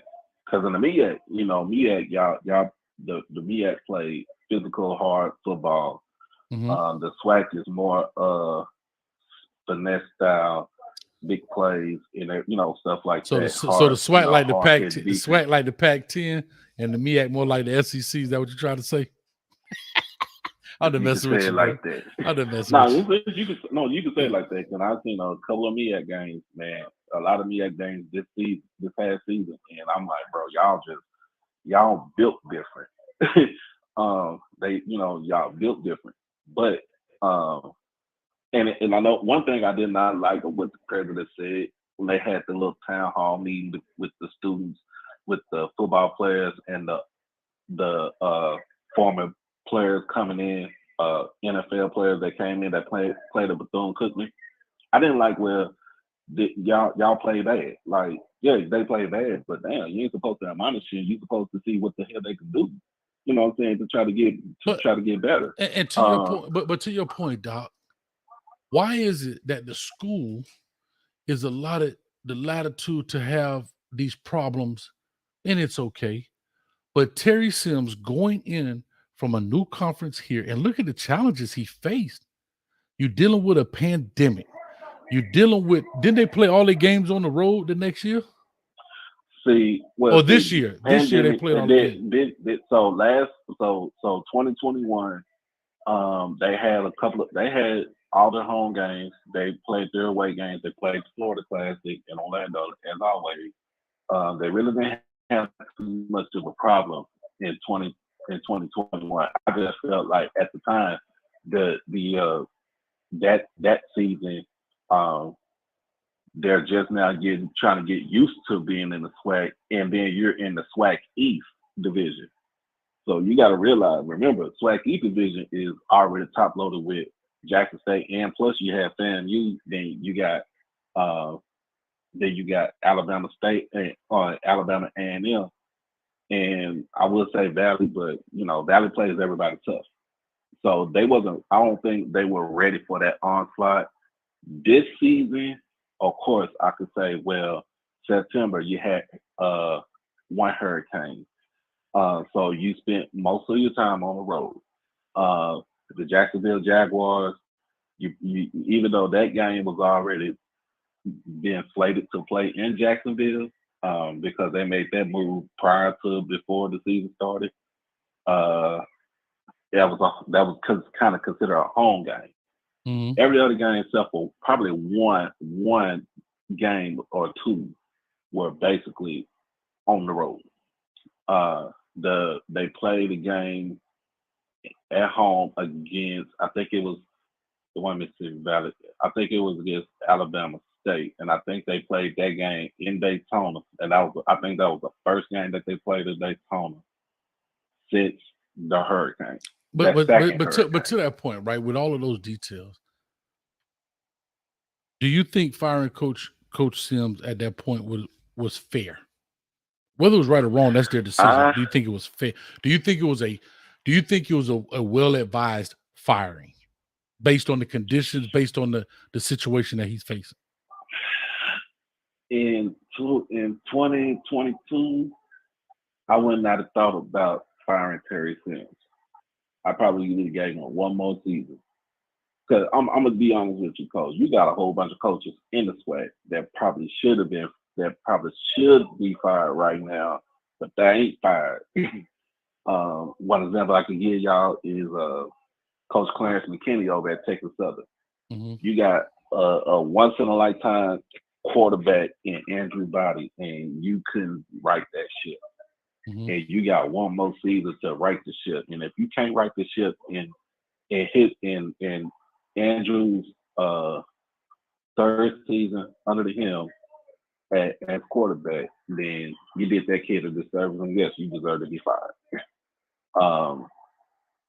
We already seen it with Doc Gamble. He got fired he got fired middle of the season. Mm-hmm. Because he was on the tank and slide again after, remember his spring season 2021, he won the SWAC West Division. Mm-hmm. They represented the SWAC West in the SWAC championship game. Even though they lost their game to Alabama A&M, they won the division. He went 2-9 the first season, and then he was getting ready to be on that slide again, and then next thing you know, they fired him in the middle of the season. Mm-hmm. First two games, and then he went on a five game skid. Gotcha. before they fired him. Yeah, I mean, it's I a lot just of look coaches at in this way. bro. I'm just looking at it like I understand, but I'm looking at his record. He was 9-2 his first year. He went 4-6, kind of crapped the bed. Then he's 7-4. He's tied for second in his conference. He's 7-5, tied for second in his conference. 7-4, tied for fourth in the conference. And then they have no team for the pandemic. They come back off of this to 2021. That first year they jump into the SWAC. He goes 2-9. And then you got a hurricane year basically on the road, 2-9. He basically went from Bethune, from Daytona all the way. I think they played Tennessee State in Nashville. They jumped over to Huntsville, played Alabama, and then they had to come. Then they practiced over at Jackson. They had to play at Alcorn, and then they played somewhere else. And I guarantee they caught buses everywhere they went. They caught buses everywhere they went. Man, listen, Doc, I appreciate it, man. I'm about to get out. I got to go to somebody's job tomorrow. I don't know whose job, but Coach going to show up at somebody's job tomorrow, man. Oh, but, yeah. Me too. Yeah, man, I appreciate you. I know you about an hour back. We in Texas, right? So I know you guys about an hour back. Yeah, I'm in Texas. Shit. We trying to thaw out from this ice storm that we had the last couple of days. Oh, see what I'm saying? All right, man. I'm sitting up here in flip-flops and shorts, man. Y'all better come get some of this Florida love, man. I think I done put a jacket on 3 times this whole year, man. Oh, snap. But I got a show on Saturday night. We're going to talk about BCU's new, we're going to talk about Coach Raymond Woodie being hired as the coach of Bethune Cookman. We're going to go over SWAC schedules. We're going to talk about some, of course I'm going to talk about some, my Jack State football. And get it to the SWAC and me at basketball and stuff like that. So y'all check out the show Saturday night at 8:00. It's actually gonna be me and my co-host, She Loves D, aka Timona. Yeah, so she was in here earlier. She was in here earlier. Oh yeah, she doing her thing. Y'all go check out her page, and then also let me put one more thing in there. I think I put it in the chat earlier. I'm doing a crowd fundraiser for BCU Athletics. It's basically going to be donating, trying to send some money down there to actually, help out the kids. Okay. So it goes through my Cash App. It's I'll put it in the chat. Yeah, I was gonna say, do me a favor, throw your link to your channel in the chat. Because when people rewatch this, they'll definitely click on it and they can see it, just so people don't miss it, man. And then, like I said, the Cash App and all of that good stuff. So you're taking Cash App because you want to donate what now again? Say that again. Just donate to towards the football team and help them out. It's just something that I want to do. It's nothing real big. No, I got you. And like I said, there are some people who are doing donations, but they're going straight to, like, if you want to buy helmets, you're going to go buy the helmets from Rydell or whoever. I think they have matter of fact, my buddy's the Rydell rep. I'm going to leave that alone, but yeah, Rydell helmets for Bethune Cookman. So what I'm saying is, some people want to, how it's one of them things where you don't trust, so we just going to bring the canned goods to the food drive instead of giving y'all money to go buy the peas. We just going to bring them. So, and that's crazy that you have to do that, bro. Not you, but like people have to. Man, Doc, we can go on another 7 hours about this, man. But there you go. He dropped the link in there, man. Guys, go check him out at HBCU_overdrive. Just type it in, man. They got a good show over there. My girl, She Loves D. She be handling the business on that too. I like when the ladies get into the conversation because you get a different point of view. Sometimes we try to be rough and rugged all the time, and you see Coach bringing the ladies out. We got Miss Laugh Out Loud M on here. We got Miss Mayston. We got Miss Wilcox. We got Lexus. We got all type of people coming in. So I appreciate y'all, man. All right, man. Thank you, bro. Anytime, man. Anytime. All right. So real quick, man, great call right there from Doc. Go check him out. I want to say this in conclusion. Thank you for everybody who called, everybody who donated. Thank you so much. It means a lot. It does help this channel grow. Believe it or not, we do more things. We try to make it a better experience, a better watching experience. So I really appreciate all of that. Again, these Coach Me Coach podcasts jump up and we just have fun based on latest topics. We do our thing. Hit the like button, hit the subscribe button. We're on the road to 35K. 35K means we're trying to get to 35,000 subscribers by the anniversary date of April 4th. So make sure you do that. Hit the subscribe button as well. You don't want to miss it. 261 people hanging out with us at 12:42 in the morning, February 3rd. I love it. So with all that being said, I appreciate you. Thank you, guys. Big shout out to the producer, Haitian Ellen in the building. I just saw her put up something. Also, T. Hines, thank you all so much.